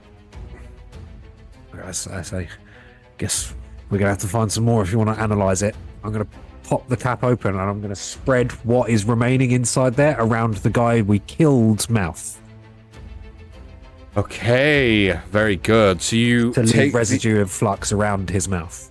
Okay. Very good. Okay. Yeah, you The do guy so. we killed. Yeah. Yeah. Yeah, the one that's dead. Yeah. Well, we killed, yes. Yeah. And then I'll put the inhalator on hand. But then I assume we're still stashing them kind of slightly off to the side, right? We're not Yeah, make it still look Behind like the it's tree. a kerfuffle, behind the tree but- almost. Yeah. Yeah. Okay, so you start dragging these bodies. It's not going to be a quick job, this. Obviously, all of you dragging bodies, it'll take you a few minutes. Yeah, we'll do it as quickly as we can, and then we'll run inside. Okay. Virgil, I'm gonna tell. Oh, sorry. are you helping dragging these bodies? Virgil's, you can tell something's wrong. There's very much he's doing things, but he's not in the moment with any of you. Like any time that he stops and just sort of sits, you can hear his nails clicking together as he sort of runs his thumbs across the length of his nails. There's almost like a 1,000-yard step. He's just sort of looking around. There's clearly sort of shell shock kicked in at some point during this whole thing, and you know, sort of a quiver to his breath as he sort of grabs a body and sort of tries to drag, and he's like, "No, it's fine." And he's very. You can see the imminent stress across his face in this entire thing. Okay. No problem. You do this then, it takes you a few minutes, you drag the bodies and put them in this pile and wipe the flux on the mouth of the individual that's dead. I would also, with that one, like to use a hero point to attempt to mirror what I've seen Virgil do with prestidigitation, plus my knowledge of disguise self, to do like tiny little like fading purple lightning marks around the eyes. Very good. I will allow it, absolutely, with the hero die. You do so, and you manage to like put this image of these fading cracks across their eyes. Yep, and then darting into the Straight building. in. Like Okay. I'm not helpful with the lifting. Okay. You manage to pile these bodies up and you manage to cast these spells and put the flux on and all rush through the door into this building. The building is dark. As you enter through the door, you enter into a space that is very much... If somebody lived here, then they do not have many belongings or possessions. You see there is a table in the middle of the room with one chair only, but the table is big enough to at least sit 6, so it's quite large. You see that there is a scales on it, on the table. Around the room, there is a bookshelf, but with no books on it. There is a jug, cobwebs kind of all over it. You see in the room, there is a very musky armchair in the back corner, again with cobwebs and dust all over it, but the room itself is empty. You see within the room, the wall where the bookshelf is, there is a door there, and on the back wall of where the armchair is, a little bit along the wall from that, on the back wall, there is also another door there. Both of them shut. So this was supposed to be like a rudimental shop. So is this a shop or a household? No, it was supposed to be a warehouse, right? Not a shop. So you would. Smash. It was like the Hidden Star, but less reputable. So Yeah. it may have a household aspect to it, Right. right? So do we see the shop element to it? Not in this room, no. Okay, so Liana is seeing how, like, dusty and deserted this place is. She's looking towards. She's going to go and see if she can find the shop element to it. Okay. So when you say okay, so I may have not been very clear in my description of this place previously. Okay. You're not. It's not so. So the way she's described Alden to you guys is, he's not so much a shop. He's very much a guy who moves things from one hand to another. Nobody really, nobody would really come here to just buy a rucksack. This is somebody that you'd go to go, I want 50 rucksacks. And then he would deliver it to them. Yeah, in a way, right? So it's not so much like a Hidden Star where these two are competitors. This guy is just an individual. It's been described by Alara that this person is just somebody that can get things and acquire things for people. So instead of looking for the shop front, she's going to just go to room to room to see if she can find anybody. So which door are you going to start with out of the two? The one near the armchair or the other one on the other wall near the bookshelf? One near the bookshelf. Okay, you go to try and open that door and it does not open. Can I Hulk through it? I'm looking just to lean back and put my copper boot it Okay, sure. Make me an athletics check and then roll to hit, please. Walk through the door. If I hear that, I'd be like, guys, be quiet. Bit late for that. It's in a rush. So it's athletics. Mm-hmm. Okay, so that's a 22. Okay, then go ahead and roll to hit. And it's just like an unarmed strike, Mm-hmm. yeah? Okay. Okay, that is a 21. 21. Okay, which is what you needed. And as you kind of step back and go and boot this door, you hear cracking on either side, on the other side of the door, as this door swings open and this wooden bar is snapped in two and hits the ground on the floor in front of you. Nice. Do I see anybody? Not from where you are, but where you're stood as the door swings open, you see a room stacked on from where you are. You can see crates and barrels and boxes against the far wall, like stacked on top of each other. Make me a perception check, I don't see please. any. Oh, okay. Perception. Oh, I shouldn't be doing this. 11. 11. Okay. You don't see anybody, but you hear from inside the room, "Oh God!" as the door is booted open. I just shout out, "Someone's here!"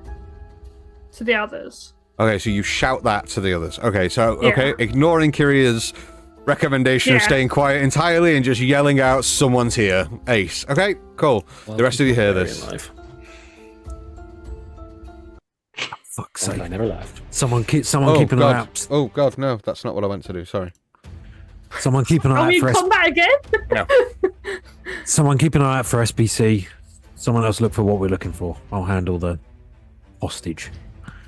I'll go to the other door with Bark. Okay. I'm gonna try the handle. You should really be the one keeping watch, darling. So you go to the other door and you try the handle. The door does not open. Virgil, I'm assuming if one of these rooms are gonna have stacks of papers and things that might be useful. What? Sorry, say that again. I wasn't listening at all. What did you say? I'm assuming that one of these rooms are gonna have stacks of papers, or we're looking for the other stuff, the money as well, right? Yeah, Do you wanna- yes. Probably. Do you want to take a peek in this room? If there is papers, you're probably better at this. Edivir just kind of gets is charging around the room looking at stuff. It's like, whatever we're doing, can we do it quickly? Turn the place upside down if you have to. Let's stop talking about it and do it. We have minutes to get the fuck out of here. Leanna's trying to find the source of the voice. Okay, Kyria, can I ask, do you still have the card in your hand? I do, yeah. Okay, what are you doing, darling? I guess I'm on lookout, which is not a good idea. Okay, so Bird in the sky! okay, so Kyria, you go race off towards the door again and just stand with it ajar and just looking out. Okay, cool. Edivir and Liana, you go into the room where you've heard the noise come from. Timothy and Virgil, what are you doing? Sort of having to be forced back into the memory. Sort of looks around at whatever door isn't opened and towards Pin. Sorry, did you say you discovered papers, or you think there will be some? No, I think there might be some sort of paper trail on the other side of this door. Potentially. Right, that's fine. See if it opens, or I will go help Kyria watch out. You've got better eyes than all of us. Yeah, it Give me a minute. doesn't open, but Bark can It's- get you in there. Fine. Yes, thank you. Go. Okay. It's all very. Hold on tight to Bark. And sure. I walk He sort back of holds it to like a football and just holds it up. then I walk back to Kira, and Bark's grabbing your hand, Okay. and I'm gonna bonus action make Bark do root stride, so you disappear into the floor and appear on the other side of the door. That's sick. Okay, how many times can he use this ability? What? Root stride. Mm-hmm. I can do it proficiency bonus times per day, so I can do it twice. Okay. Fancy bonus time. Okay, One in and one out. Okay. Poof, poof. Virgil and Bark disappear. Pim, you go over to the door with Kyria to keep a lookout. Both of you make me perception checks, please. I'm going to guide you. Nice. That's And I'm nice. gonna guide you. Nice. They hold hands as they're doing it and guide each other. Very good. This is beyond cute. So, Liana, Edivir, you both step in to the room, and you see this room is full of different sized boxes and crates and barrels, all stacked on all walls. You kind of like step through and look into the room, and towards the back of the room, behind one of the barrels, you can just see clinging onto the edge and like looking over the barrel like this is the eyes of this individual who appears to be human with black hair. You kind of look that they have got this look of caution in their eyes as they are a little bit wide-eyed looking at you enter the room as they turn and go, "What do you want? What do you want with me?" So Leanna's going to stride straight over, and she's going to try and grab him by like the scruff of the neck, and like revealing him from what he's hiding behind, Okay. and to say, "Alden, I presume." Okay, make me an athletics check contested because you're grappling to kind of drag it up. I also want to be a little bit intimidating. That's fine. So That's fine. Roll me. Strength-based intimidation. You roll me an athletics check first, contested with his Flex on them. acrobatics. That's a real alternate rule. That strength-based intimidation checks. I used to do it with my Leonin barbarian. What was that? Sorry, Leanna. 23. Oh, now roll me intimidation. Okay. Strength. With strength. Using athletics. Just roll me intimidation as it is on your sheet, please. You hold them up and just do that. It's literally getting picked up. That's a 13. You pick him up and say, "Olden, I presume," and he kind of turns and goes, "And what if it was? I haven't got any money. What do you want?" That's not what we've heard. You've done some bad business. We know all about what you get up to around here. Who sent you? Doesn't matter. Do I notice any kind of reaction to when I say we know what you do around here? Does he look confused, or is there like a... His expression is one of fear and does not shift from that expression. Just like... But like, is there any confusion in his face? Like, does he look like he doesn't know what we're talking about when we say, like... Make me an insight check.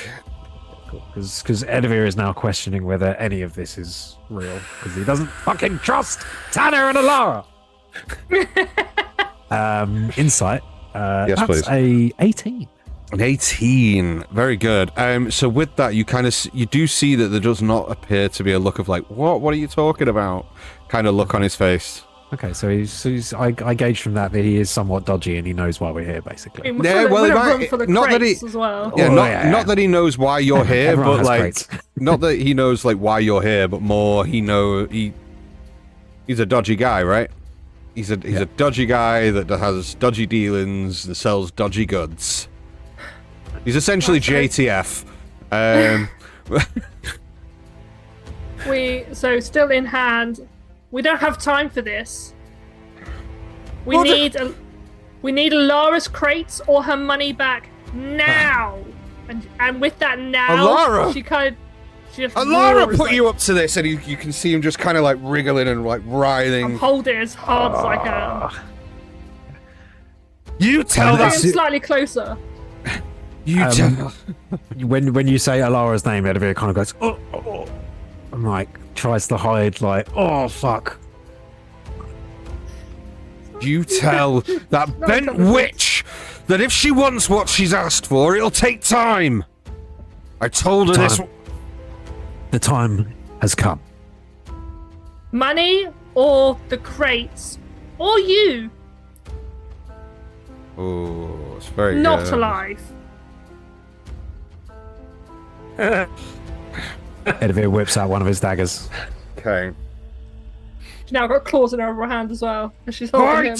All right. Put me down and I'll give you your stuff. You place him down, but right in front of me. Just like within grabbing distance if he misty steps or whatever. Just Okay. You've got 30 seconds.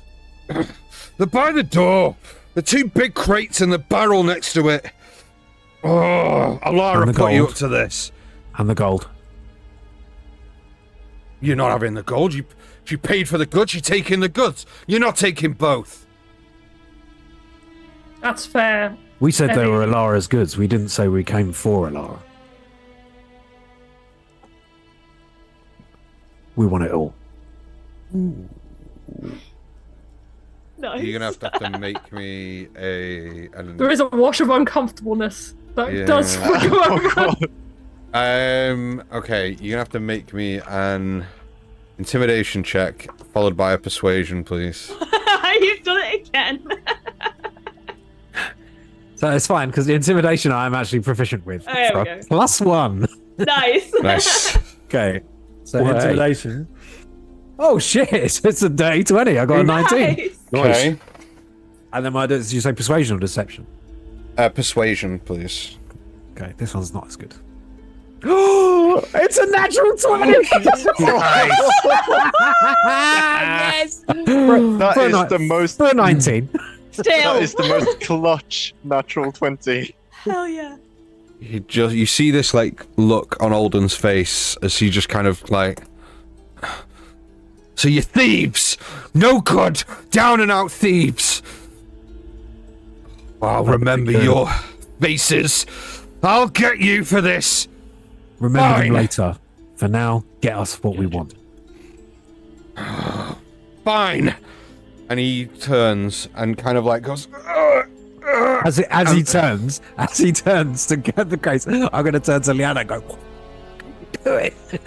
like mouth it. Equally, I'm like, what the fuck are we doing? Like, You see that Alden like moves and shifts a barrel out of the way, revealing a hole, not a hole in the floor, but like a door in the floor, like a cellar door, hanky or hatch. And he lifts it up and just gets down on one knee and just begins grabbing these kind of like cloth sacks, and you hear the weight of them hit the thing. And he pulls 2 bags out and just stands up and shoves them into your chest. He goes, my chest. No, into Edivir's chest, who is the one that's threatened him and has stolen from him, essentially, as far as he's concerned, and shoves them into your chest and goes, I'd get out of here now if I were you. I've got a good mind for faces, and you've got a very recognizable face. I won't need to remember your face because I'll be seeing it again very soon. Oh. I want to, just before we leave the room, Liana is going to come up the side between them, obviously. And she's going to drop her voice. Twist his head off. Can we leave him 1 bag? He's just trying to make a living as well. Do we have the gold? Yeah. Do you give us the gold as Yeah, well? but 2 bags of gold. 2 bags that feel heavy in weight. And the crates he gave us. He's Yes. pointed the crates out to you. We can leave him 1 bag, and maybe he will forget our faces. In the meantime, Virgil, you grab hold of Bark's hand and are teleported into this room. It's a small room. No natural light source other than a very dimly lit light source due to a candle that's on a wall-mounted sconce. In this room, you see that there is just more boxes, but the smaller boxes. And you see that they're only on 2 sides. You see a couple of larger crates at the bottom, but then there's some smaller crates at the top. And as you kind of turn and take in your surroundings, you see on the back of the door, there is 4 bolts. 4 bolts that are bolting this door shut on either side. Make me a perception check. Bolts I can undo. Like deadbolts. Deadbolts, Like yeah, exactly. Yeah. Deadbolts. But on the inside. Yeah. Make me a perception check, please. Will do. Oh god, I'm in He's so hid in the wrong room. Oh, die. Perception, it's 15. To your right-hand side, you see that there's a crate where the lid of the crate is off the box and kind of like turned ever so slightly. I'm going to peek into the box. What's in the box? What's in the box? As you lean over and look in, you see small vials, empty, connected to face inhalators. And that is where we're going to end tonight's session.